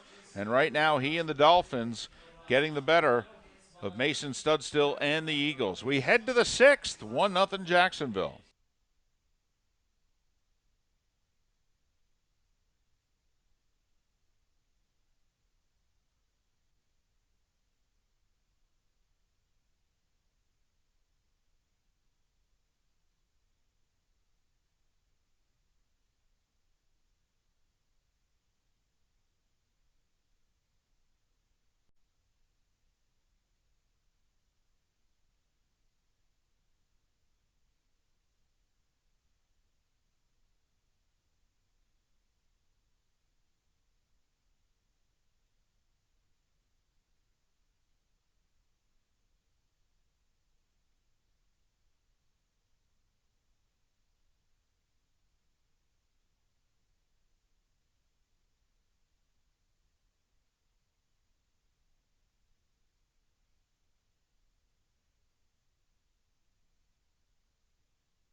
Top of the 6th inning here at Swanson Stadium. First of 2 between the Eagles and the Dolphins on this beautiful Saturday in Southwest Florida. Jacksonville with an unearned run in the 2nd inning. Leads it 1-0. Bottom of the order for the Dolphins against Mason Studstill here in the 6th. Garistazu, Heffron, and Jalila all coming to the plate for the 3rd time against the Eagles ace. First pitch right down the heart of the plate to Garistazu, strike 1. Corey struck out in the 2nd inning, singled in the 3rd. He's got 2 hits in this series. The 0-1, foul tip at the plate. That one got a piece of Brait, 0-2. And now, Greg Anderson, with every pitch, we wonder how long Studstill stays in the game. The important thing, obviously, it's a 1-0 game. As much as FGCU's been outplayed in terms of base runners, Jacksonville has threatened quite a bit, haven't come through with the big blow to get this game wide open. And that as long as he could stay in. That one, to me, that was interesting. I don't know how you saw that one. Jason Worley called it foul right away. I thought that ball was maybe bounced a half an inch or was, but it was ruled a foul ball right away. Must have hit his foot because the ball caromed into fair territory. But Garistazu never moved. Studstill comes back with some country hardball. And a good job by Garistazu to foul it off and stay alive. I almost thought he hit that originally off the dirt. I did too. And to the naked eye where we are, I thought he hit it on the bounce. But this will be the 95th pitch of the game for Studstill. Sky to left center field. This is where the wind plays havoc with it. Coffers comes over. And at a spot on the field where one dropped earlier today, Coffers makes the catch. One away here in the 6th. They had a much better read on it that time. That one was in the air a little bit longer than that first bloop he had, though. In fact, it was Garistazu who hit that ball back in the 3rd inning that fell in left center, put runners on the corners with 2 away, but Studstill was able to get out of it. Corey Heffron started the rally that led to the only run in this game. He was hit by a pitch with 2 out and nobody on in the 2nd inning. And after a bunt single and a walk and then an error, Jacksonville scored. Heffron then grounded out to 3rd to end the 3rd inning. Fastball low, 2-0.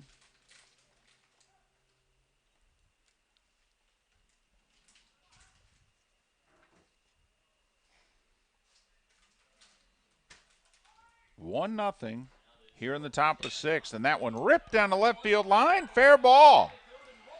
Fair ball. When it passed third base, it was in fair territory. When it went by Hayes behind the bag, the ball was in foul territory.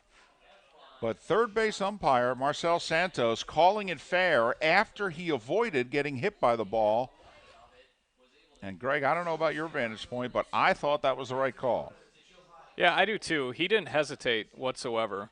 As soon as he got out of the way, he signaled fair ball. So it's a 1-out double for Corey Heffron.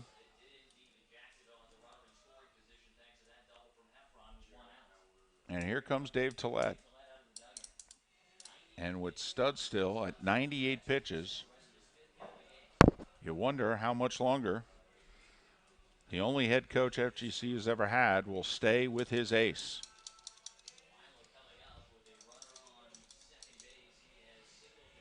It's the 9th place hitter, Dakota Jalila, who singled a bunt single in the 2nd and then grounded out in the 4th inning.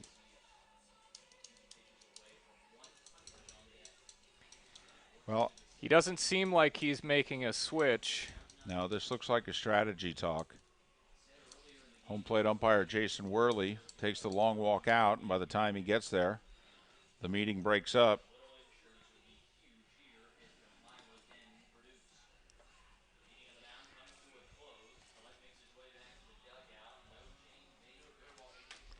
So 1-out base runner in scoring position for Jacksonville. Dolphins leading at 1-0, and here's Dakota Jalila. As we mentioned, he's 1 for 2 with a bunt single back in the 2nd inning.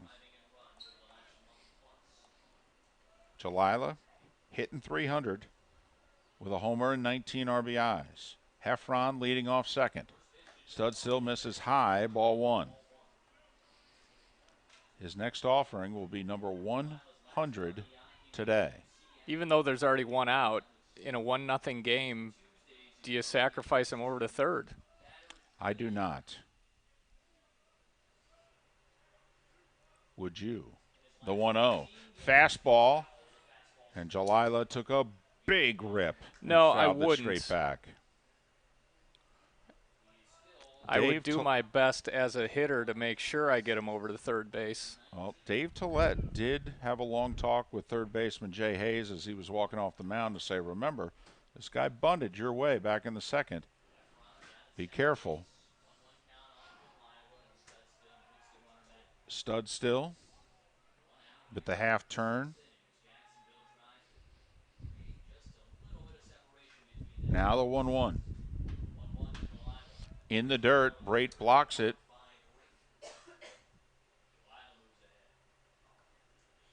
Interesting there. A lot of times the guy in the batter's box, when there's a ball laying in the dirt, he'll move. I noticed that too. Jalila did not move an inch for Brait. The batter does not have to make it easier for the catcher at all. What Dakota Jalila did is perfectly within the rules. The 2-1 now. Fastball misses inside. It goes off Brait's glove. But Heffron will not challenge to try to get to third.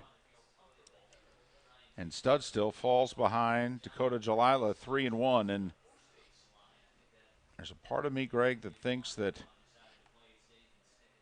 Well, first base is open. Yeah, but the leadoff hitter, Ruben Samayan, has had 3 really good at-bats against Mason Studstill, having singled and walked in his 3 plate appearances. The 3-1, big swing, skied down the left field line behind third. Hayes in fair territory makes the catch. That ball was about 5 feet foul, and the wind blew it to about 3 feet fair.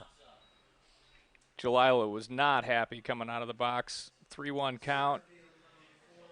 Obviously hoping for a better swing on what he just did. Big out for FGCU. And so Studstill, 2 outs and a runner on second.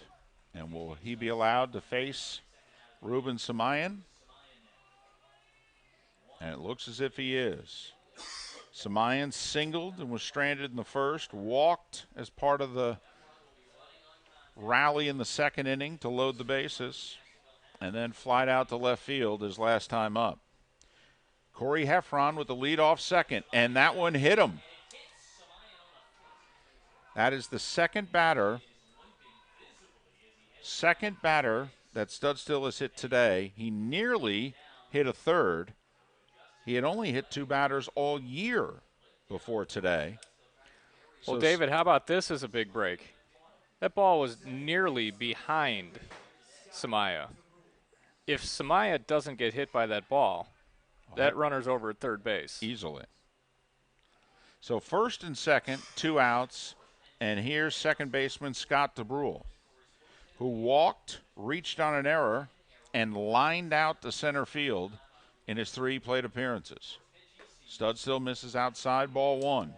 So now rather than Samaya up, man on third, you had a base open, and you got to force it any bag now. DeBrule hitting .311 on the season with 19 RBIs. The 1-0. Low and away, 2-0, and clearly Studstill is near the end here. Struggling to find the strike zone against Jalila. Hits Samayan, and now behind DeBrule, 2-0.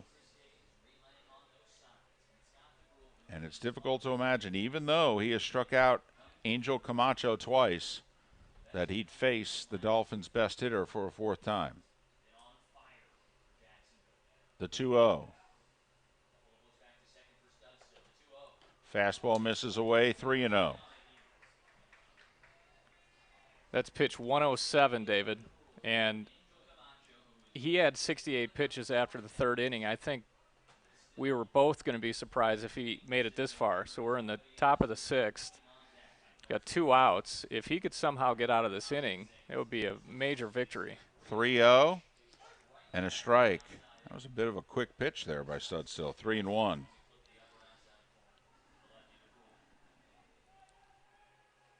So if you're DeBrule, what do you think you're going to get here? Whatever it is, if it is not something you could drive, you lay off it, make Studstill throw you another pitch. First and second, 2 outs. The 3-1 pitch to Scott DeBrule. Fastball misses outside as the runners were going, and the bases are loaded for Jacksonville's best hitter, Angel Camacho.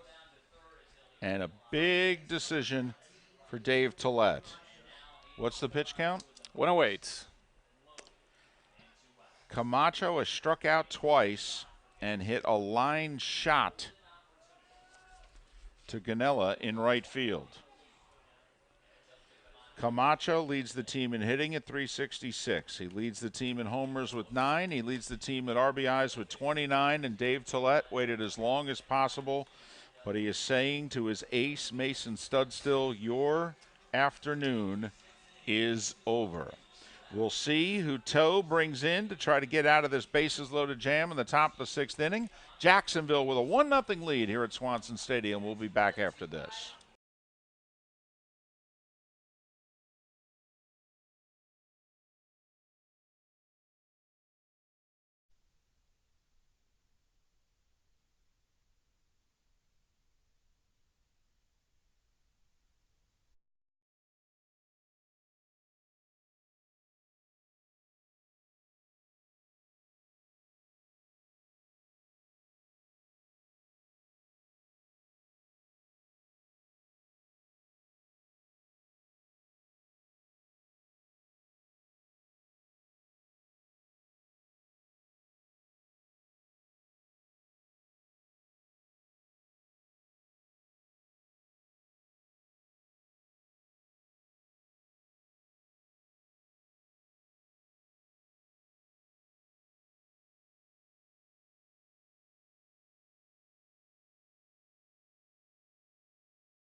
So Mason Studstill's day is done. In 5 2/3 innings, he gave up 5 hits, 4 walks, and he hit a couple batters through nearly 110 pitches. And now Nicholas Bittner comes out of the bullpen Bases loaded, 2 outs here in the top of the 6th inning. Jacksonville with a 1-0 lead. Bittner, his 15th appearance. 6 starts, 9 in relief. 1-2 record, 3.44 earned run average. Bases loaded, 2 outs. The key at bat in the game thus far, Greg Anderson. Well, David, regardless of what happens here, you and I sat in the biggest comeback in FGCU history a few weeks ago. We did. However, this game has a completely different feel. A.J. Jones doing an outstanding job for Jacksonville on the mound. If FGCU could get out of this, Bittner come in and wiggle his way out of this bases-loaded jam, I think we have a big momentum swing over the FGCU side. Opponent's hitting .252 against Bittner. He has given up 2 home runs on the season. He's averaging a strikeout an inning, and he'll face Angel Camacho.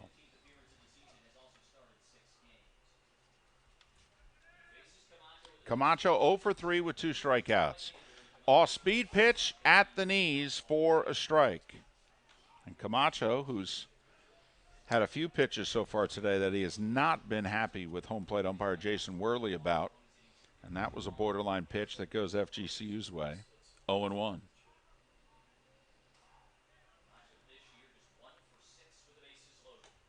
Fastball misses, 1-1.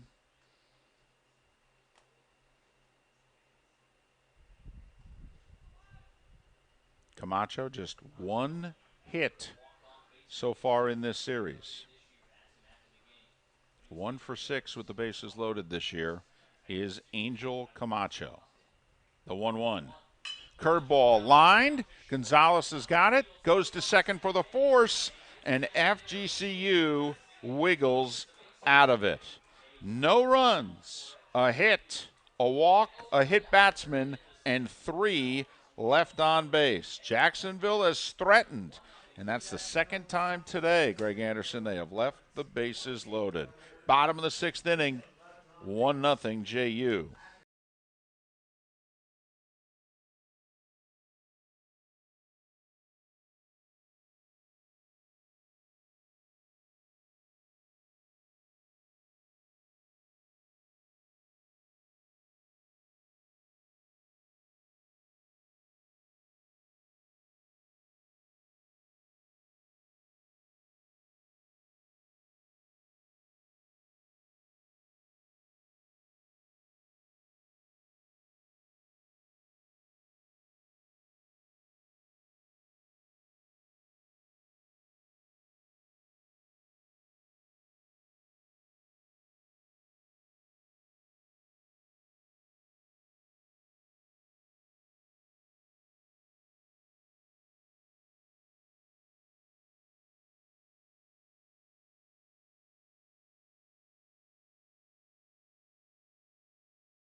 Bottom of the 6th inning, 1-0 Jacksonville. 9th place hitting Anthony Ganella to lead things off, and then the lineup will roll over, and it'll be the 3rd time through. And Greg Anderson, we've seen it many times in baseball. If you're going to get to a starting pitcher, if you don't get to him by the 3rd time through the lineup, it's just his day. Yeah, and obviously this will be the 3rd time through the lineup. He's been throwing a lot of pitches in the last few innings, with the exception of that last bottom of the 5th. He had a pretty quick inning there. He struggled in the 3rd and 4th, got a couple double plays, but FGCU's got to make him throw some pitches here. Jones misses outside, so the count is 1-1 on Anthony Ganella, the right fielder who struck out his first time up to end the 3rd inning. Jones, who struck out Gilmore and Kinker back-to-back to end the 5th, has given up 3 hits, struck out 4 so far through the first 5 innings. Off-speed pitch, big swing and a miss. Ganella behind in the count 1-2. That's been a common theme today, is the lefty hitter swinging at that pitch in the dirt. Jones has allowed 3 hits and walked 1 through 5 innings.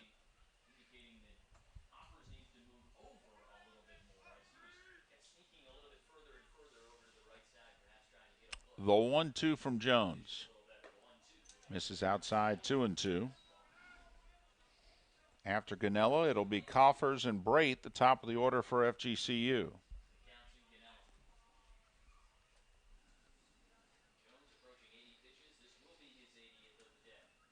The 2-2, fouled out of play. Well, we've been monitoring Studstill's pitch count through 5 2/3 innings as he labored, throwing nearly 110 pitches to get through it. Bittner able to get out of the bases loaded jam to end the 6th.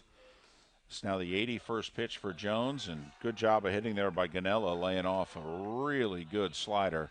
Count now full at 3-2.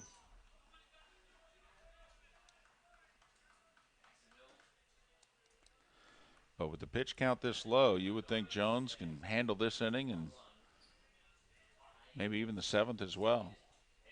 And he bounces one in the dirt, just the second walk for A.J. Jones. And, well, for the 3rd time today, the Eagles have the leadoff hitter aboard.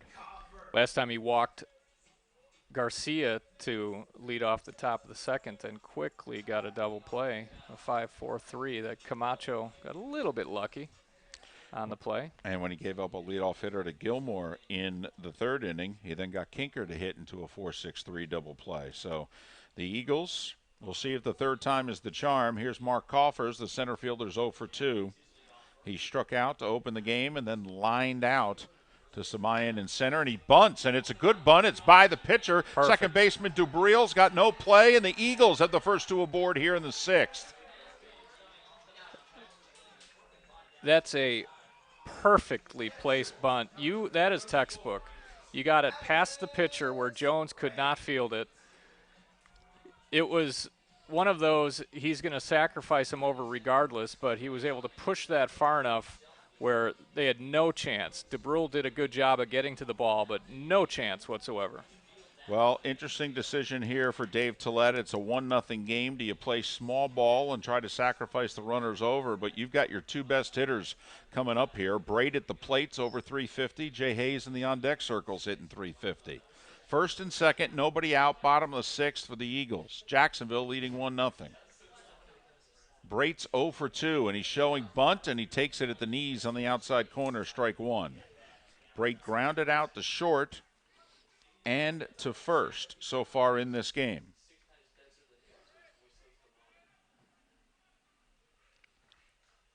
Third baseman's playing even with the bag.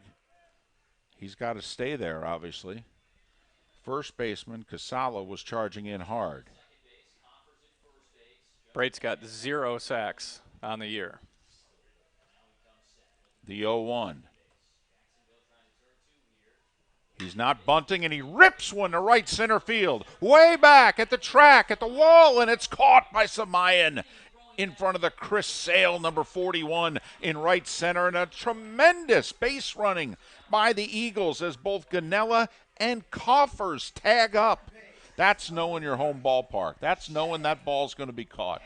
Samayan made an outstanding play. I did not think he was going to get to that. I thought that was gap all the way. So Samayan ran it down in front of the Chris Sale, number 41. And Jay Hayes is going to be intentionally walked. So Brait gets the job done. He gets the runners over. So an intentional walk now to Hayes brings up Garcia, who's just been solid offensively and defensively all year. So the intentional walk to Hayes, bases loaded. Eagles able to get out of a bases loaded jam in the top of the 6th. Here's A.J. Jones facing bases loaded, 1 out here in the bottom of the 6th inning. Richie Garcia walked and singled so far today. Garcia hitting .305 on the season. And he's first pitch swinging and fouls the fastball back. Garcia hit a 2-run homer on Thursday. He is 3 for 5 in this series with a couple of walks. So he is seeing Jacksonville pitching very well.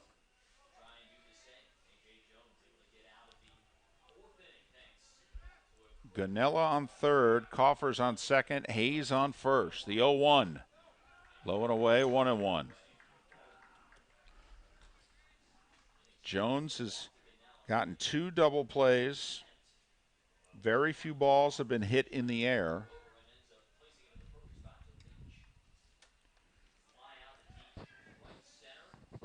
Jacksonville infield as you would expect it. Double play depth.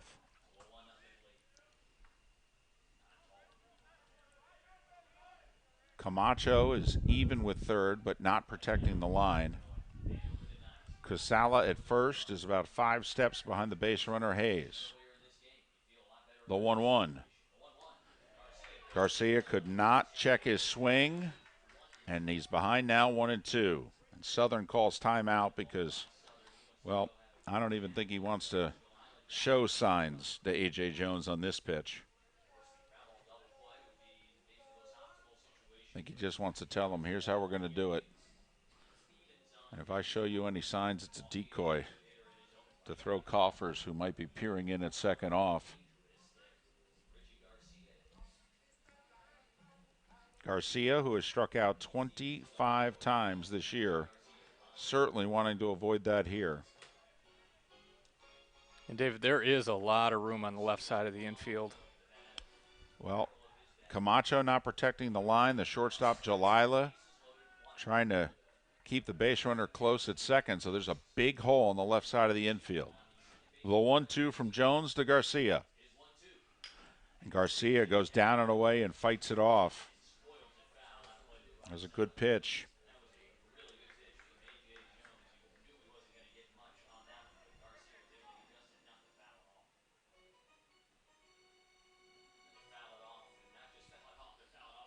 Garcia, 3 homers, 23 RBIs on the season.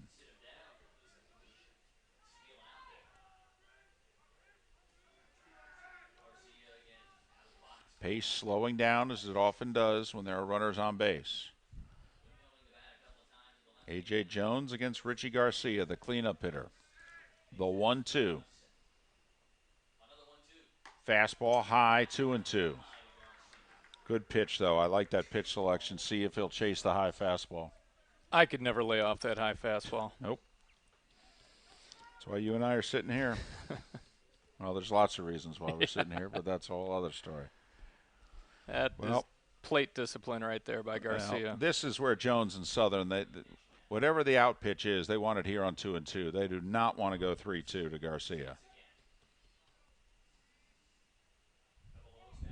And Garcia calls time.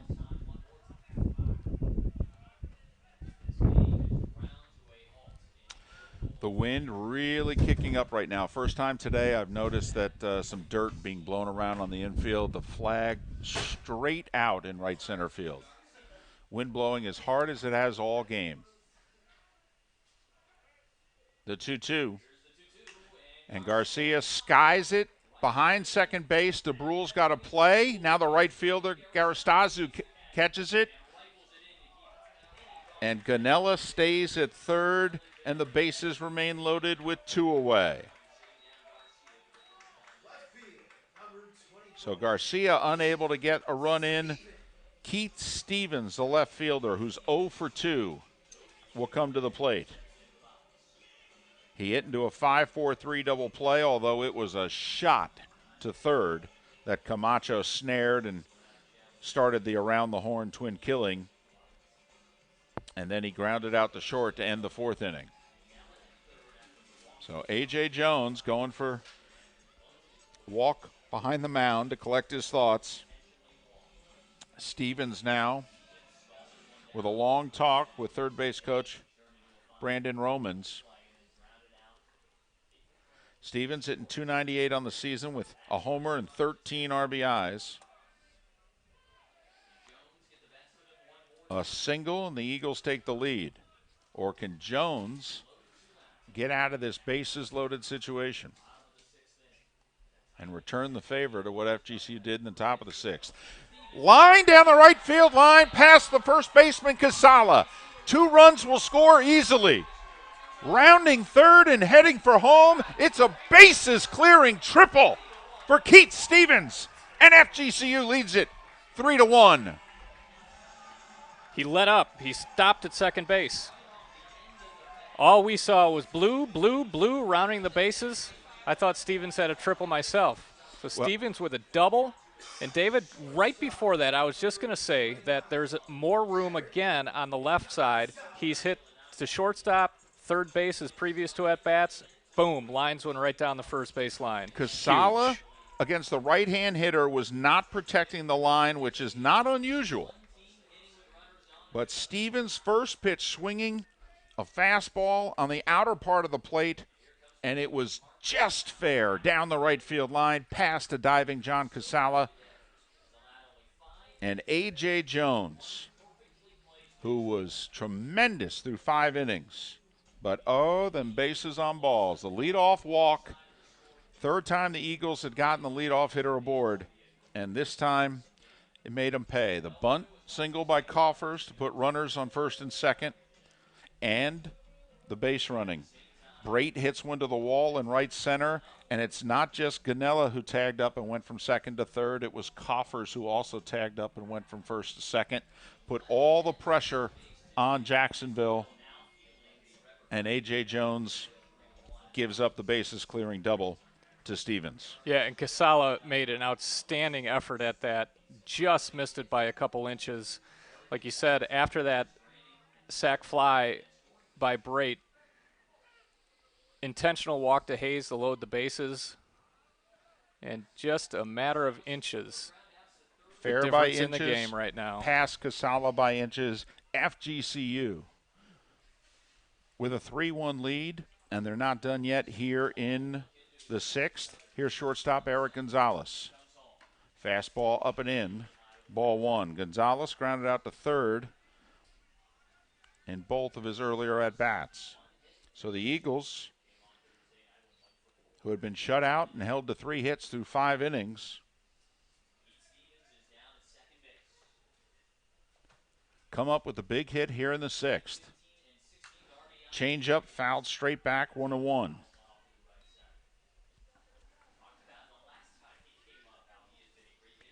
You know, Jones was nibbling that outer half of the plate this entire game, and FGCU hadn't gone after it until that at-bat, it seems like. Stevens just shot it down the right field line.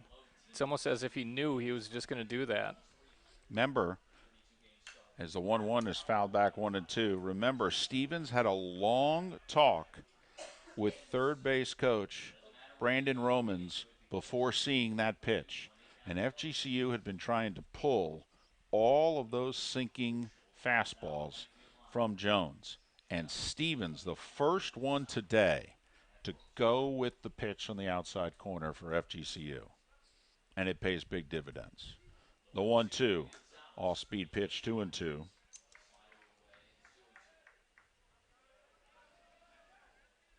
Bases were loaded with 1 out. Jones got Garcia to pop up behind second. But Stevens' first pitch swinging, the bases clearing double. 3-1 Eagles. Here's the 2-2. Gonzalez reaches out and spoils it. So a lot of little things that FGCU did this inning, which they had not done previously. Great base running by Ganella and Coffers. Coffers with the bunt single. And FGCU making a concerted effort now to go the other way against A.J. Jones. The 2-2. Lined foul, a hanger. And Gonzalez would like another swing at that one. Jones hasn't hung too many like that all game. No, he has kept the ball down consistently. But he hung that slider, and Gonzalez was out in front of it. Gonzalez, who's hit 4 homers and driven in 27 in his senior year. See, that's what I would outlaw. You can't fake a throw to a base that is uncovered. Fastball, fouled out of play.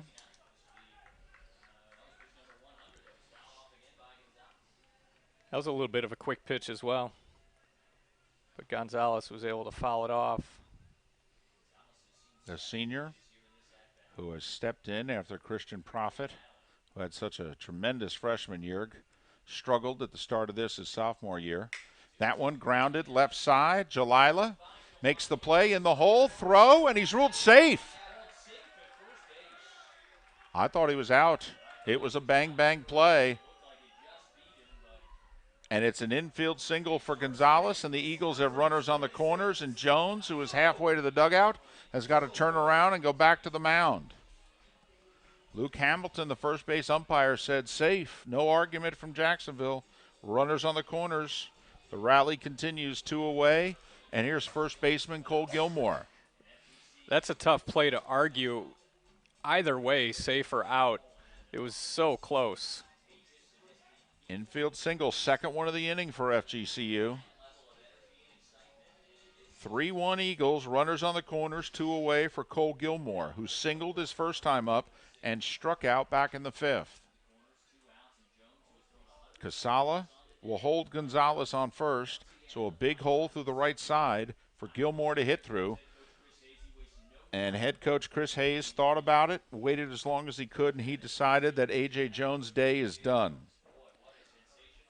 So Jones, who took a shutout into the 6th, has given up 3 hits and 2 walks. The big hit, obviously, the bases clearing double by Keith Stevens. And he'll leave trailing 3-1. We'll take a quick break, tell you who's replacing A.J. Jones when we get back. Eagles with their first lead of the game, 3-1, still rallying here in the bottom of the 6th.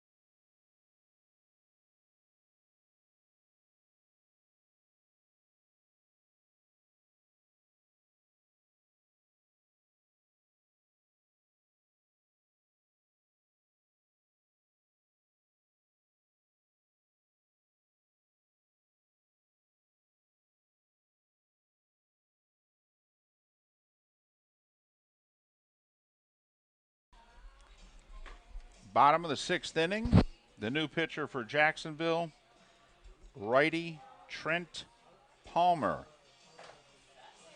Palmer, from your neck of the woods, Craig Anderson, Ramsey, Minnesota. Noticed a couple guys on this Jacksonville roster from Minnesota. Palmer making his 11th appearance. This just his second relief appearance. Comes in with a record of 3-4 and a 4.2 earned run average. Eagles, after being kept in check through 5, have exploded for 3 runs, 3 hits, a couple of walks. They've got runners on the corners with 2 away. And here's the first baseman, Cole Gilmore, to face Trent Palmer. So, David, what are your feelings right now? Jacksonville is offensively into FGCU's bullpen. They've had base runners all day. How important is this runner at third base? Well, the Eagles' middle relief has been inconsistent this year. And Gilmore, first pitch swinging, bouncing ball to DeBrule at second. He throws over to Casala at first, and the side is retired. But not before FGCU scores 3 runs, and they do so on 3 hits, a couple of walks, and they leave 2. We go to the 7th at Swanson. FGCU with their first lead of the day. Eagles 3, Jacksonville 1.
Bittner, who came into the game with the bases loaded and 2 outs in the top of the 6th, and got Angel Camacho to ground out the short to get out of what was potentially a big old mess for the Eagles. Only to have FGCU get the big hit with the bases loaded in the bottom of the 6th. Keith Stevens, a bases clearing double. 3-1 Eagles, as Bittner will face 4, 5, 6 in the Jacksonville lineup. Jacob Southern, who struck out his first 2 times up before singling in the 5th inning. Grounds crew just making their way to, as they're done smoothing out the infield. Blustery day here. Dirt starting to blow around the infield a bit in the last inning or so. Wind blowing out hard to right center. 3-1 Eagles. Looking to improve to 8-3 in the A-Sun on the season. Big swing and a miss by Southern, strike 1.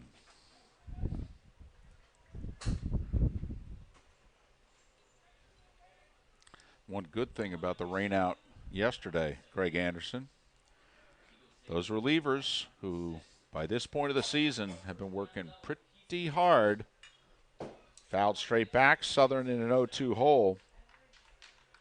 Got a day off. Remember, FGCU on Tuesday went down to Miami, went through a bunch of pitchers and a loss.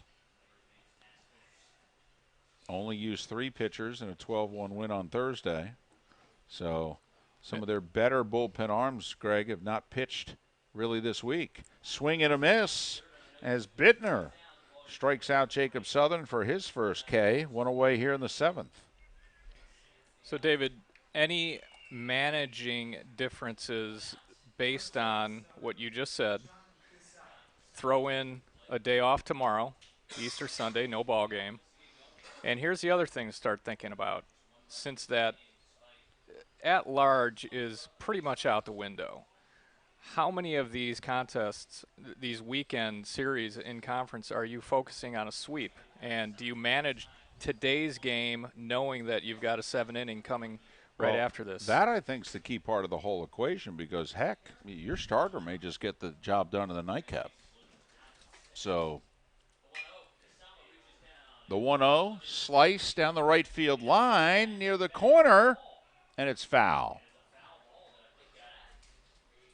But that had home run distance, Greg Anderson. Another time in which I think the wind helped it. That was definitely wind dated, blowing out exactly in that direction. Casala, 0 for 3. He hit one to the warning track in left field, in which we think the wind kept it in the park back in the first inning. Struck out in the 3rd and lined out to Coffers in center his last time up. Count now 2-1 from Nicholas Bittner to John Casala.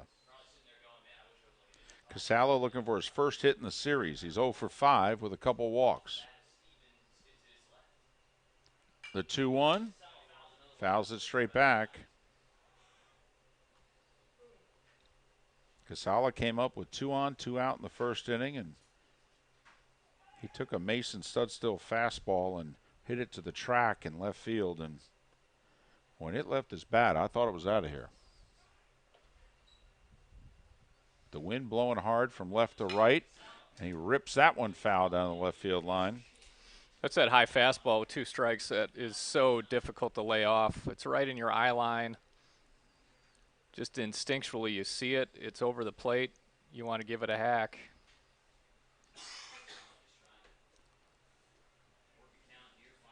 Well, Casala's handled the fastball better than he's handled off-speed stuff today. I might get away from the country hardball here.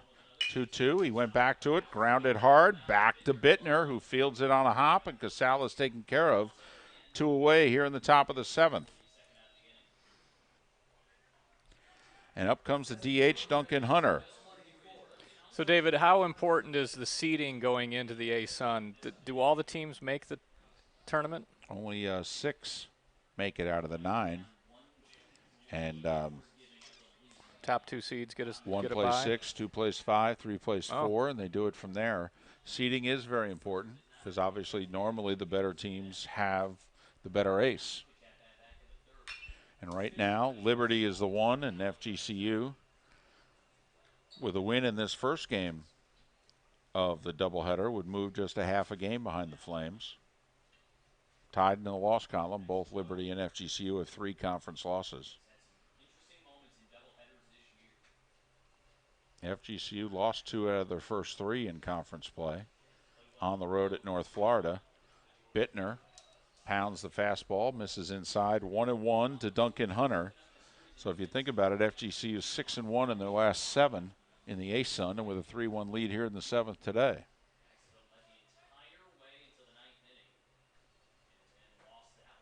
Swing and a miss at the slider, and Hunter in a 1-2 hole.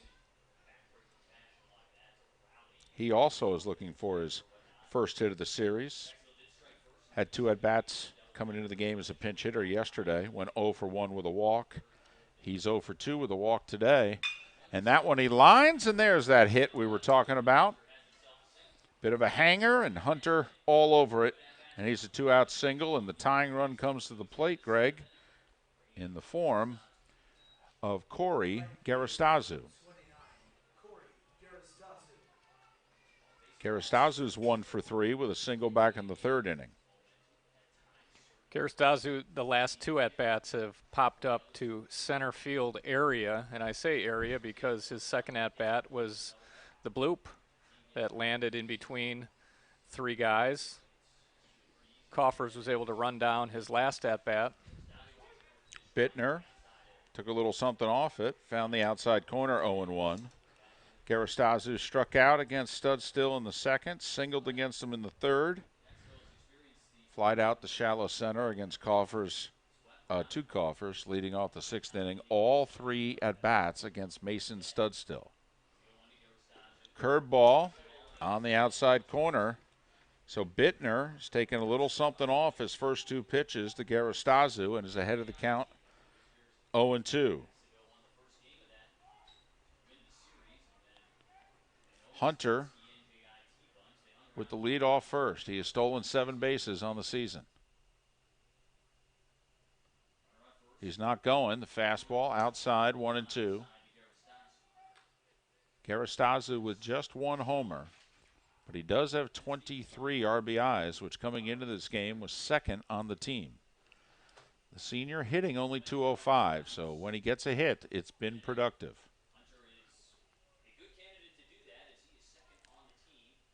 The 1-2, fastball just misses the outside corner.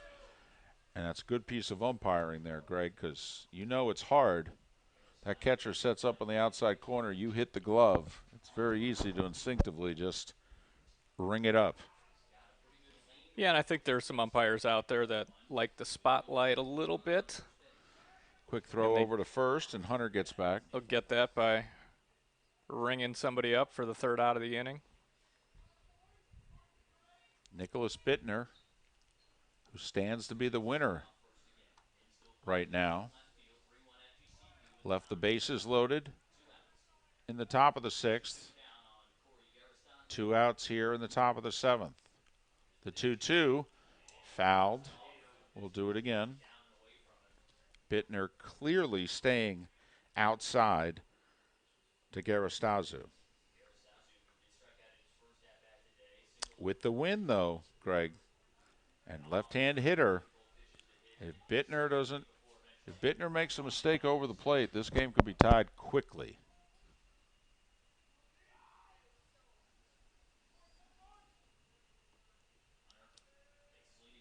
The 2-2 fouled off his foot. That hurt.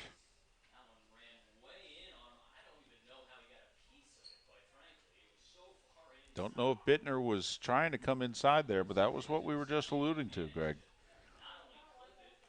It was a hard sinking fastball, but it was on the inside corner of the plate. And with how hard the wind is blowing to right and right center, it will not take much today if you pull one to get it out of here. The 2-2, we do it again. Off-speed pitch, swing and a miss. 2nd strikeout of the inning for Bittner. And it's 7th inning stretch time at Swanson Stadium. No runs, a hit, and 1 man left. Eagles with a 3-1 lead over Jacksonville.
Bottom of the 7th.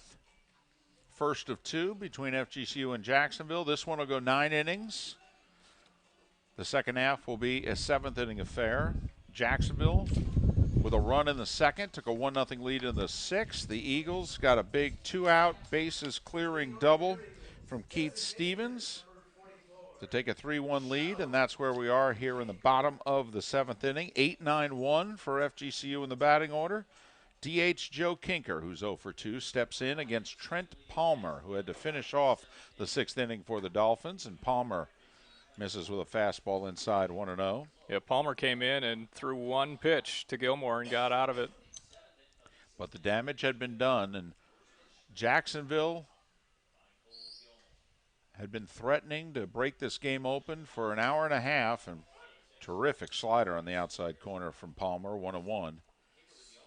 Greg Anderson, FGCU, before the big bases clearing double, had only left 2 runners on base all game.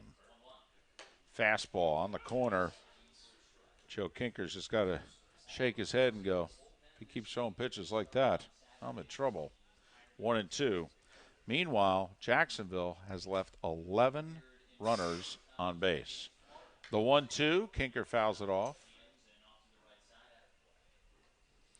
11 runners on base. Remember, in the first inning, the first 2 batters of the game reached base and were stranded. They scored an unearned run in the second, but left the bases loaded, did the Dolphins. Backdoor slider, and Kinker just nods his head and says, you're too good on that one, Mr. Palmer. 1 away. Yeah, in baseball, it's not as easy to, even you're live, you're watching the game, it's not as easy to detect another team outplaying the other team as it is in football or basketball. You know, football, you might miss a field goal or 2, or you might, come up short in the red zone. Basketball, same deal. Shooting percentage could be down. But this is a game where Jacksonville has completely outplayed FGCU. Left 2 on in the first, as we mentioned. Even though they scored an unearned run in the second, they left the bases loaded. Had 2 on, 2 out in the third. So we went to the fourth. It was 1-0 Jacksonville as Palmer pounding the strike zone and is quickly ahead of Anthony Ganella, 0-2. It was 1-0 going to the fourth. The Eagles had only put 9 batters to the plate, and the 0-2 just off the corner, 1-2. Meanwhile, Jacksonville had nearly gone through their lineup twice through 3 innings and had left 7 men stranded.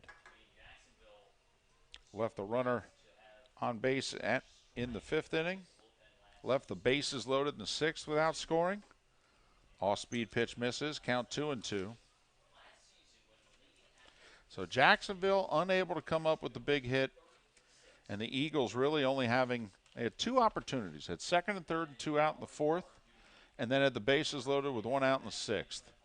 And FGCU came through as Palmer overthrows that slider, and Ganella's worked the count full at 3-2.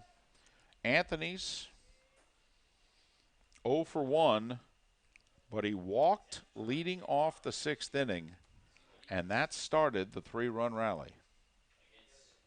As he came around and was the first base runner to score on the Stevens triple. The 3-2. Fastball at the knees. Ganella thought he had worked out a walk, and instead Palmer with back-to-back strikeouts here in the 7th. 2 away for Mark Coffers, who had a textbook bunt single past the pitcher. Second baseman DeBrule had no play on it, and that's when we knew, Greg Anderson, last inning, that FGCU had a rally going. First and second, nobody out. Palmer misses the outside corner. That bunt single, the only hit of the day for Coffers in 3 appearances.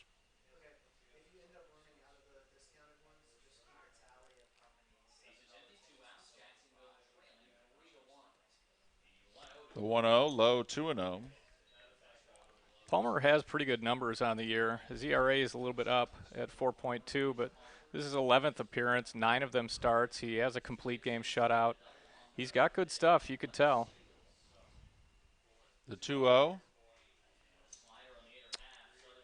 And Southern couldn't hold the pitch, and I think that affected whether it was a strike or not. The count's now 3-0. Palmer, Greg, was terrific out of the bullpen last year for a Jacksonville team that won 40 games. Put into the starting rotation this year, and 3-0 is at the knees, 3-1. And their head coach, Chris Hayes, made the decision last week to put Palmer back in the bullpen. Just feels he's a little more effective, and so they view him as a multi-inning guy. 3-1 right there, 3-2. So that in theory, much like today, A.J. Jones goes 5 2/3, and they can hand the ball to Palmer and pretty much be like, this guy can finish it, whether it's 2 1/3 or 3 1/3. Yeah. He could take us the rest of the way. And just watching him pitch, he pitches with a lot of confidence. Full counts, a slider, and he misses low and away, and Coffers works out a 2-out walk. So a 2-0 slider, a 3-2 slider. He's not afraid to throw his pitches. I'm surprised he went slider there. It's a lot of respect for Coffers, who has just one home run on the season. And here comes the catcher. And before you Alex ask me, Braid. David, I'm running here. I'm not saying you're running right away, but absolutely, you got nothing to lose here. Try to get this insurance run in here in the bottom of the 7th. Coffers tied for the team lead in steals with 8. He is 8 for 10 on the season. Brate takes a slider low 1-0, and the catcher, Alex Brate, is tied with the center fielder Coffers for the team lead with 8 steals. And this is where I go. Give a straight steal. Tailing fastball, and it's ruled low and away. 2-0. Casala is holding Coffers on base. Infield and outfield straight away. Outfield is deep. The 2-0. Brate through the right side because Casala was holding the runner on. Coffers round second, heads for third. The Eagles, little 2-out rally here. Runners on the corners for their leading hitter, Jay Hayes.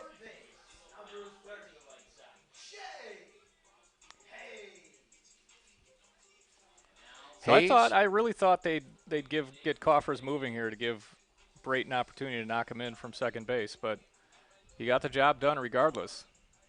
And even though there are runners on the corners, there is a base open. They walked Hayes intentionally his last time up. He flew out to the wall in center field back in the first and singled in the fourth. So Hayes is 1 for 2 with a walk and has scored a run. Leads the team with 8 homers and 40 RBIs, and he's first pitch swinging and misses the Palmer fastball 0-1. That was a good challenge right there. I was going to say, not a lot of guile on that one. Here's my best pitch. And Hayes said, well, here's my hardest swing. The 0-1. A slider. High strike on the outside corner, and Palmer ahead of Hayes, 0-2.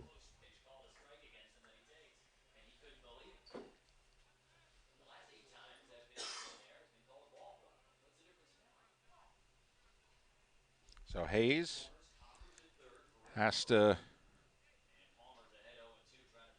figure out Palmer in an 0-2 hole. Fastball high.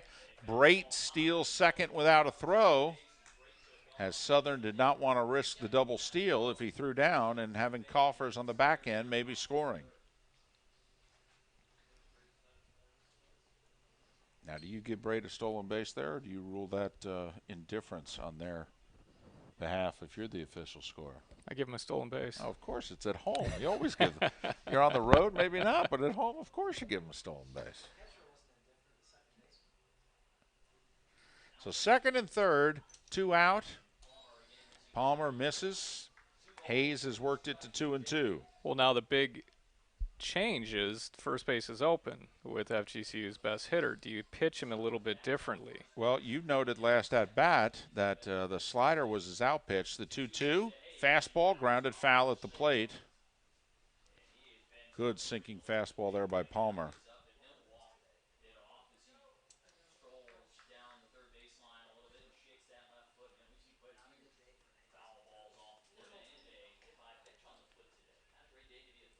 So this a key at bat in the game here. A single here by Hayes, and well, the Eagles may be putting this one away. Palmer to try to keep Jacksonville in it. Second and third, 2 outs. The 2-2. Slider off the end of the bat, fouled out of play.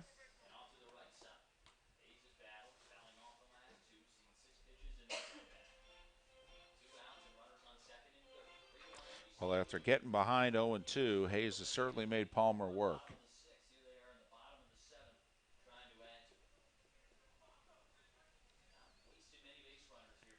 The 2-2. Slider fouled back again. A couple sliders in a row now. All 3 pitches, though, away on 2-2. Sinking fastball was on the outside corner. Both sliders were away. He threw a 1-2 fastball, or maybe that was the 0-2 fastball that missed low and away. I could see him throwing that again here. If you're Jay Hayes, do you have to look to go the other way? And the fastball got a lot of the plate. It did, but Palmer was just a little too good for Hayes there, so all he could do is foul it away. Huge hole in right center field.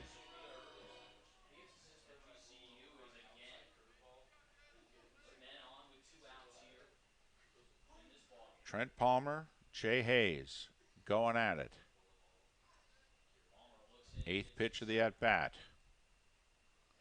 The 2-2. Swing and a miss and an off-speed pitch, and Palmer yells out in excitement because he knows that was a big out. And Palmer ends up striking the side in and around a walk and a single. The Eagles leave 2. We go to the 8th. FGCU leads it 3-1.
Well, David, we've got some defensive changes for FGCU. Jalen Townsend is going to be out in right field. And I think that's it. Many times, Dave Tillett wants to get Christian Profit into the game defensively at short and move Gonzalez over, but Gonzalez scheduled to hit next inning, so I think Toe wants to leave him in the game and maybe let him swing the bat in the bottom of the 8th inning. Nicholas Bittner stays in the game here to begin the 8th inning. So far, an inning and a third of scoreless relief for Bittner. He came in with the bases loaded, 2 outs in the 6th, threw 1 pitch and got out of it, and then gave up a single and stranded a runner with 2 strikeouts in the 7th inning, and he begins the 8th with a fastball on the outside corner to left fielder Corey Heffron for a strike. And David, I thought Bittner last inning got away with a couple hanging sliders, and we'll see if that continues here in the 8th. Well, there's a good slider, kept it low and away, and Heffron fouled it off. And Bittner's ahead 0-2. Heffron was hit by a pitch with 2 outs and nobody on in the 2nd, and ended up scoring Jacksonville's only run of the day thus far. He grounded out the 3rd to end the 3rd inning, and singled in the 6th when Jacksonville left the bases loaded. The 0-2. Fastball away, 1-2. So Heffron with a couple hits so far against FGCU in this series. He's driven in a run. He's scored a run. 8, 9, and then the top of the order for Jacksonville here in the 8th. Heffron lays off the slider, 2-2. Yeah, both of these sliders this inning, good spots, low and away, pretty much unhittable. I don't see anyone warming in the FGCU bullpen. I see some pitchers stretching, but no one warming. The 2-2 from Bittner, fastball inside, and so Heffron, after falling behind 0-2, has worked the count full.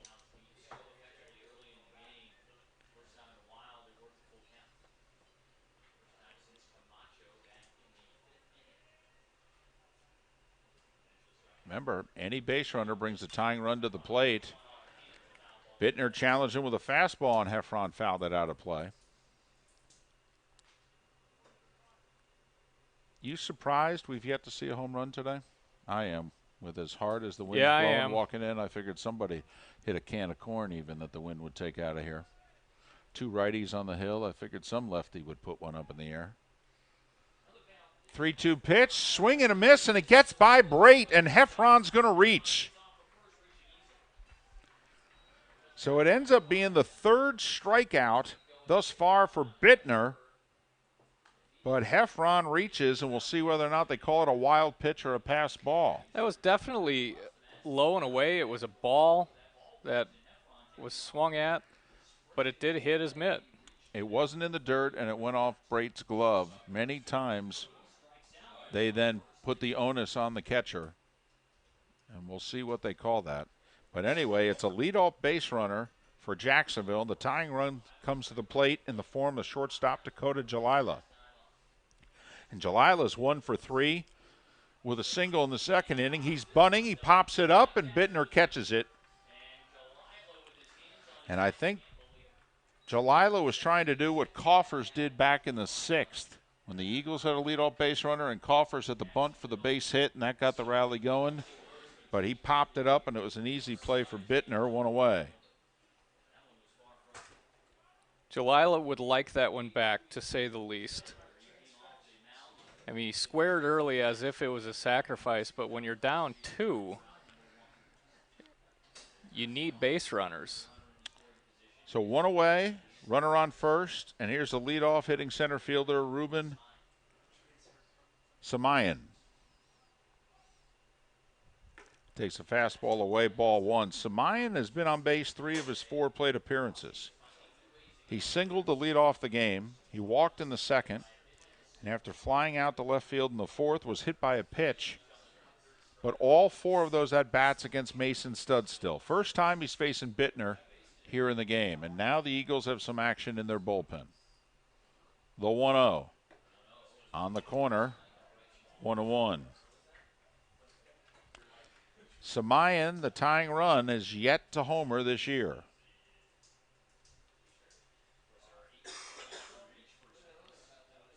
And Scott DeBrule, the on-deck hitter, is also yet to homer this year. Jacksonville would love to get Camacho to the plate because he's hit 9 homers.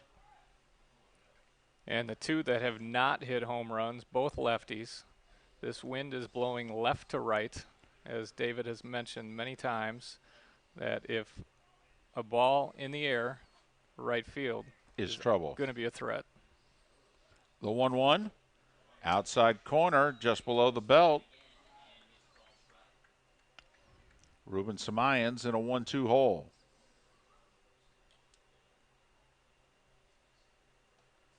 Heffron has got 9 stolen bases. He's the team leader, I should say, in steals. 9 for 11. He's yet to attempt to run. Don't want to run yourself out of this inning, and the 1-2's fouled out of play. That pitch got a lot of the plate for being a 1-2 pitch. Somalia is shaking his head a bit after that swing. Samayan, a junior out of Miami.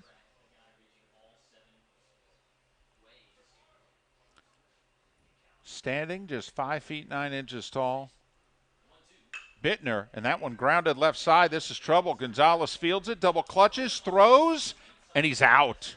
Nice play by Gonzalez, particularly after he double clutched, but he got enough on that throw to get the 2nd out of the inning. Heffron advances to 2nd. Tying run comes to the plate in the form of Scott DeBrule. David, I'm going to go out on a limb here. It's a defensive play of the game right there. That was an outstanding play by Gonzalez. That looked like an infield single from the get-go. Samayan with good speed, and Dave Tillett with 2 outs in the 8th may turn things over to his closer here, saying, I'm not against a 4-out save. If Gonzalez doesn't make that play, you're looking at First and second, 1 out. And Camacho, in all likelihood, is going to come to bat in this inning. Hunter McGarry, their closer, is warming in the bullpen.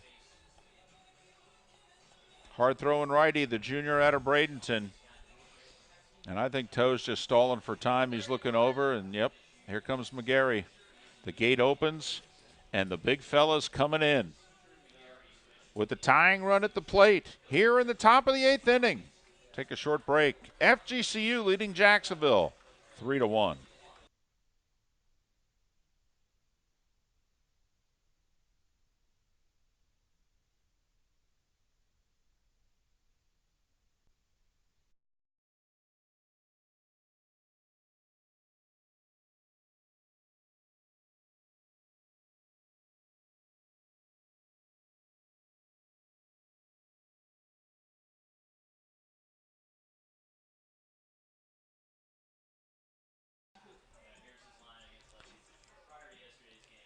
Hunter McGarry coming into the game for FGCU. This is 19th appearance, all in relief.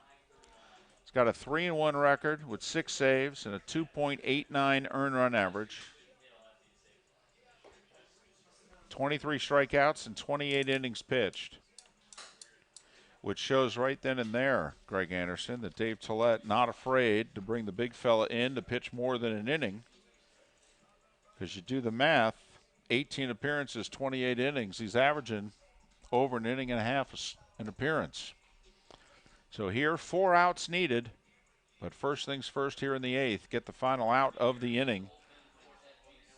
And McGarry will face second baseman, left-hand hitting Scott DeBrule, who walked in the first, reached on an error in the second, and that error by the shortstop Gonzalez led to Jacksonville's only run of the game thus far. He lined out to center field in the 4th inning and walked in the 6th. So DeBrule has reached base in 3 of his 4 previous plate appearances. Yeah, he's had a really solid game. You know, this inning, the top of the 8th here, 2 big plays. One of them an absolute gift, and that's that bunt pop-up by Jalaya, gifting FGCU an out. And then obviously the play by Gonzalez to get the second out. And it's where we are now. Scott DeBrule hitting .311 on the season. And as I mentioned, reaching base 3 times already today without a hit. He's technically 1 for 7 in the series. Runner on second base, and DeBrule's got 19 RBIs. Wind blowing out hard to right and right center, and DeBrule represents the tying run.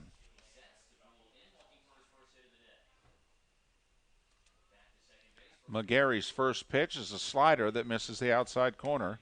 Ball 1. DeBrule, a junior out of Venice. Terrific baseball played in Venice.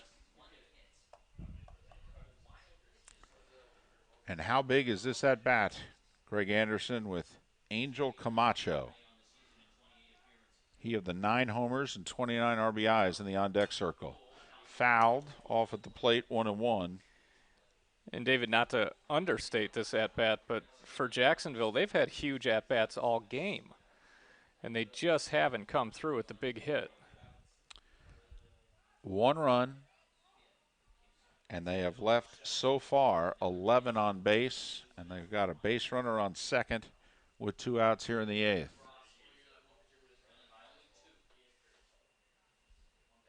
The 1-1 from McGarry. 2-1. And even though Camacho is 0 for 4, he's leading the team in all the offensive categories. Batting average, homers, and RBI. And we did a game earlier this year Actually, I did it. You got sick, missed the 4.5-hour Rutgers extra inning game, in which Kinker was 0 for 4 with 3 strikeouts and hit a walk-off 3-run homer. The 2-1. Fouled it off at the plate. And now McGarry and the Eagles are a pitch away.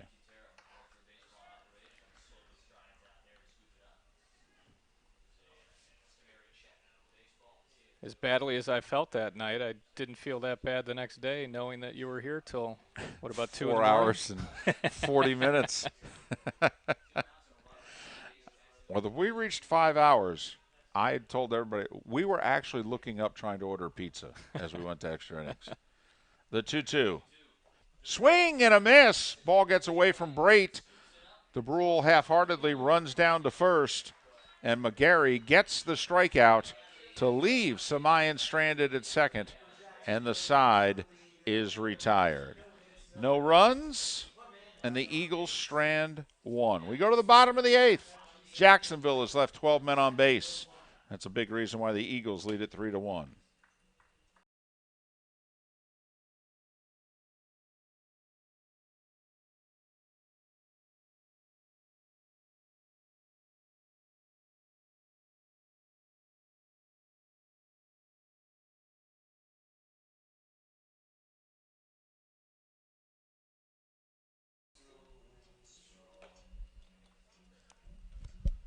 Bottom of the 8th inning, Trent Palmer trying to keep things close for the Dolphins, and the Eagles with a 3-1 lead. You know, you and I both obviously big baseball fans. That's why we're out here on a Saturday afternoon when we could be with our families and what have you. You're even talking about going to another baseball game tonight. But think about that 8th inning. Dave Tollett and the decisions that he had to make or not make. He leaves Eric Gonzalez in the game at shortstop, because Gonzalez is going to bat here in the bottom of the 8th. And the most important defensive play ends up being made not by his defensive replacement, Christian Prophet, but by Gonzalez, who had already made an error earlier in the game. Yeah, and what's interesting about that error, he had the same exact play a couple innings later. Going to his right, got the force out at second when the bases were loaded for the last out of the game.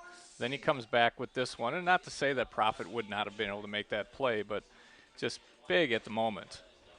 4, 5, 6 in the FGCU order. Richie Garcia, Keith Stevens, and the aforementioned Eric Gonzalez facing Trent Palmer, who has thrown a scoreless inning and a third of relief.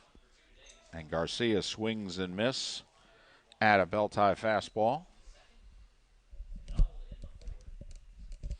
Garcia walked in the second, doubled in the fourth, and came up with the bases loaded and 1 out in the 6th, then popped up really not too far behind the second baseman. Garistazu came all the way in to make the catch. And what looked like a huge out, because it gave A.J. Jones and the Dolphins a chance to get out of that inning, but the gentleman in the on-deck circle came up with the biggest hit of the game. Garcia walking off a foul ball that got on his foot. We've seen a handful of those today. Well, both A.J. Jones and Trent Palmer have really good stuff, and stuff that sinks. I mean, when they throw a pitch above the belt, it is clear that they are doing it intentionally. The 1-2 fly to fairly deep center field, but Samayan's got to play over it as the wind carries it all the way over to right center field and in front of the track. He makes the catch, 1 down here in the 8th. That's what we talked about, because that ball was hit maybe a few feet to the right of the second base bag, and that wind carried it darn near a first down. Yeah, and if you're the right fielder there, you know, Garistazu has to get over there. Can't give up on that off the bat, and he's looking at this in the sky right now, wondering how strong that wind is. Here's Palmer facing Keith Stevens, who hit into a double play in the second inning, grounded out the shortstop to end the 4th, but came up with the bases loaded and 2 outs, and he doubled down the right field line against A.J. Jones And all three Eagles base runners, Ganella, Coffers, and Hayes, came around to score, and that's the difference in this game. 3-1 FGCU.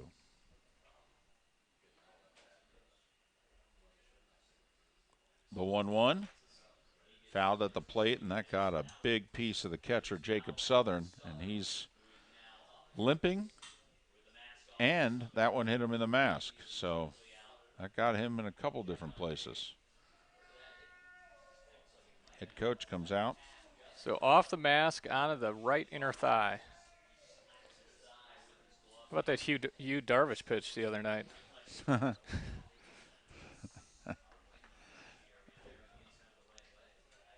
think that was Brinson. Got him in the Yes, private area. Right. Off the catcher, off the ump. Right, south of the equator. Yeah.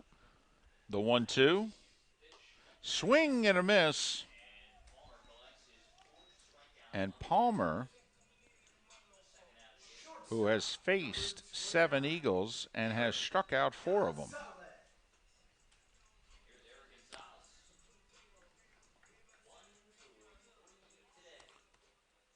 Two away in the 8th. Here's the shortstop, Eric Gonzalez, who's 1 for 3, having singled his last time up. And he's swinging, and that one missed the catcher and got the home plate umpire. 0-1.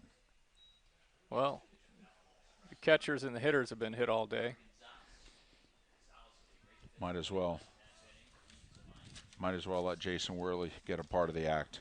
Beautiful off-speed curveball in the outside corner, and Palmer is ahead of Gonzalez, 0-2. Gonzalez was the last hitter that A.J. Jones faced, and a breaking ball skied into right center field, and nice play by DeBrule to go back and make the play, and the side is retired. So Trent Palmer has thrown 2 1/3 innings of scoreless relief. We'll see if FGCU and Hunter McGarry can make it hold up. We go to the 9th, 3-1 Eagles.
Lots of defensive changes by Dave Tillett for the 9th inning behind closer Hunter McGarry.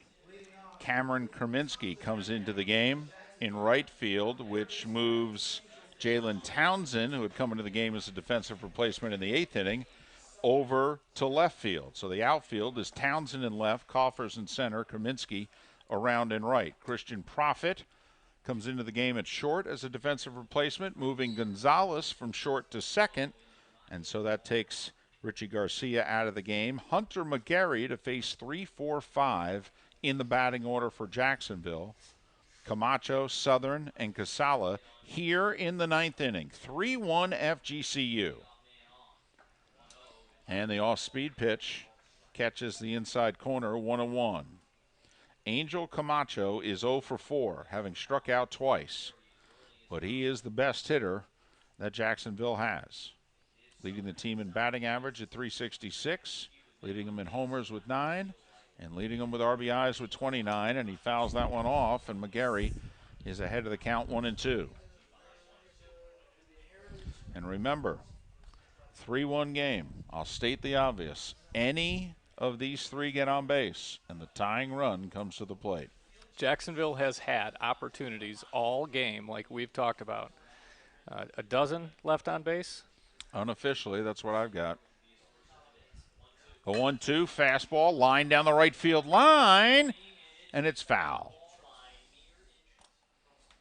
That would have been extra bases. At least a double. After a lopsided game to open this series, won by FGCU. 12-1, which the Dolphins were held to just 4 hits. Jacksonville has had a lot more threats than FGCU today, but trail 3-1. Only one inning so far in which they did not leave a base runner. One inning. A 1-2-3 fourth. That's it. Otherwise, they have gotten someone on base every single inning. And they have one run unearned to show for it. Yeah, and that was a really good pitch by McGarry, a slider blown away. Not much Camacho could do with that one except stay alive. Camacho 0 for 4 with 2 strikeouts. Behind in the count, 1-2. Another slider in the dirt, 2-2. Well, you know McGarry doesn't want to throw him another fastball. Because the last time he threw him a fastball, Camacho hit it down the right field line and was inches away from extra bases. So he's trying to get him to chase the slider.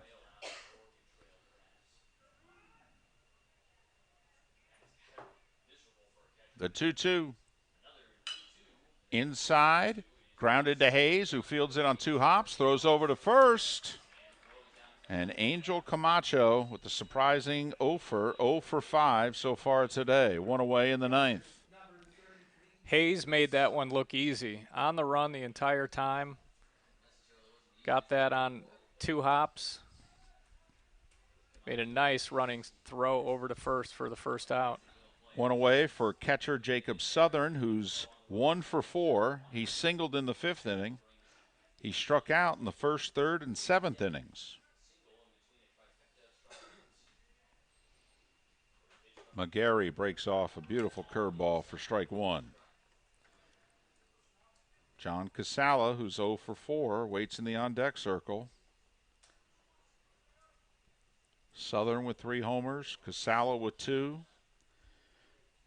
Duncan Hunter, if he can step to the plate, has 2 homers. McGarry misses up and in with a fastball.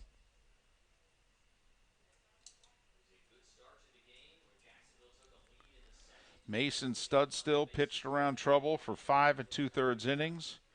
Nicholas Bittner came in, got the crucial out in the top of the 6th when the bases were loaded with 2 away. The 1-1 fouled off, and McGarry ahead 1-2. Bittner allowed a 2-out base runner in the 7th, but got out of it, and then got 2 outs in the 8th when McGarry was brought in with the tying run at the plate, and he struck out Scott DeBrule. The 1-2 to Jacob Southern. Swing and a miss. In the dirt, Brate struggles to find it, throws it just in time. Good hustle by Southern, who nearly beat it out. But it's a strikeout, and Jacksonville's down to their final out. 4th time Jacob Southern has struck out today. And that's the 3rd drop third strike that Brate has had to deal with. Good job of getting that up there just in time. Well, John Casala needs to keep things alive for the Dolphins. He's 0 for 4, as I mentioned. First pitch, the ball. Casala looking for his first hit in the series. He hit one to the warning track in left field his first time up, struck out in the 3rd, lined out to Coffers in center in the 5th, and grounded back to the mound in the 7th inning. Fastball, high strike, 1-1. Duncan Hunter, the DH, desperately hoping to come to the plate representing the tying run.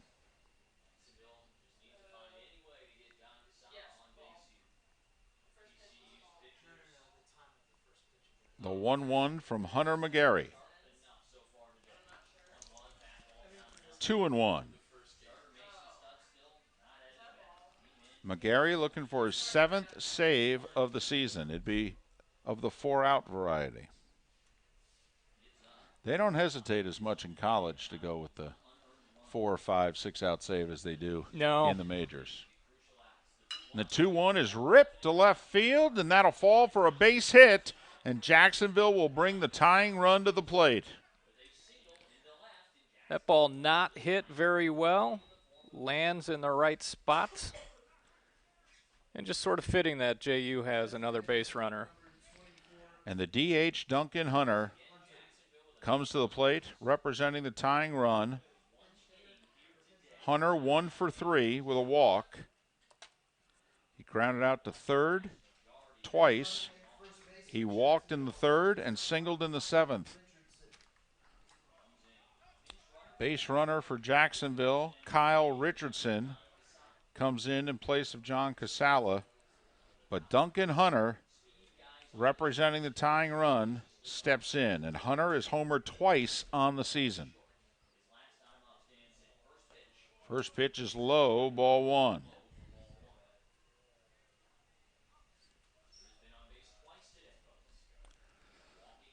Little surprised the Eagles are even holding Kyle Richardson on. A big hole on the right side of the infield for Hunter. The 1-0. Swing and a miss. That was a good fastball by McGarry. Tailing and sinking. Besides that, it had no movement to it. Yeah, I agree with you, David, that Stewart's holding him on first. I probably wouldn't at this point. His run, insignificant in the grand scheme of things. The guy at the plate is everything. McGarry misses, 2-1.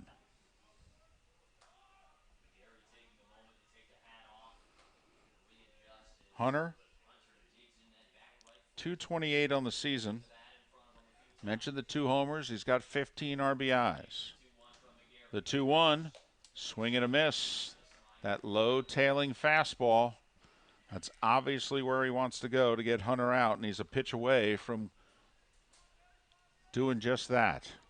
I'd throw it again, same spot. I would love to see Stewart off the bag at first, though, if you're going to throw that low outside fastball. 2-2, check swing. Did he go? No. First base umpire Luke Hamilton quickly said no. So with 2 outs and a 3-2 count, the base runner will be going. Cole Gilmore looks into the dugout saying, should I play back? And they go, yeah, absolutely. So Richardson, the base runner at first, will be going on the 3-2 pitch from Hunter McGarry to Duncan Hunter.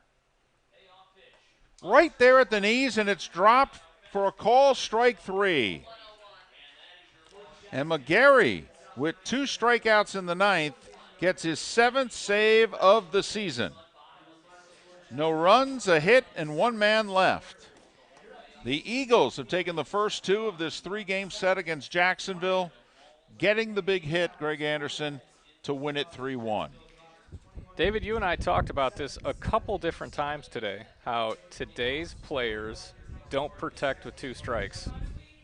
I'm shocked that Hunter let that one go past him as quickly. I mean, it just, he was looking for a ball, and that was a strike right down the middle.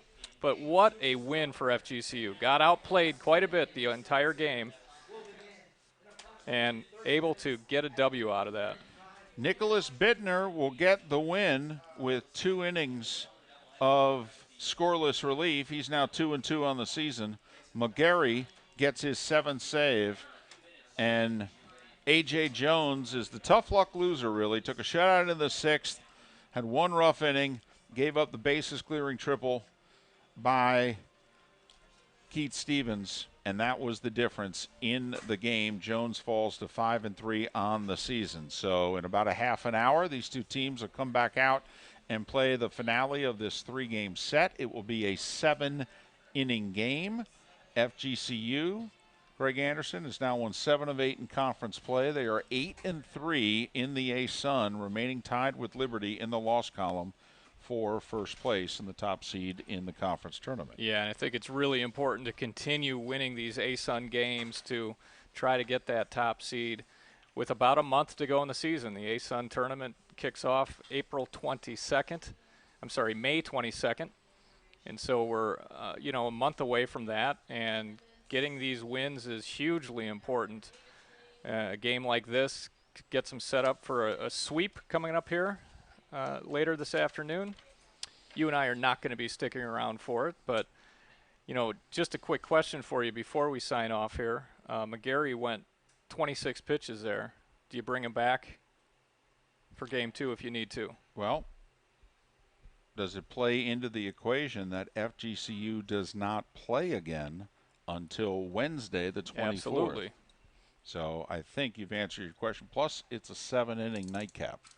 So I think all hands on deck for both teams. Eagles improved to 8-3 in the A-Sun. Jacksonville falls to 7-7. Your final, once again, the Eagles beat the Dolphins 3-1. For Greg Anderson, I'm David Moulton saying thanks for being with us, and so long from Swanson Stadium.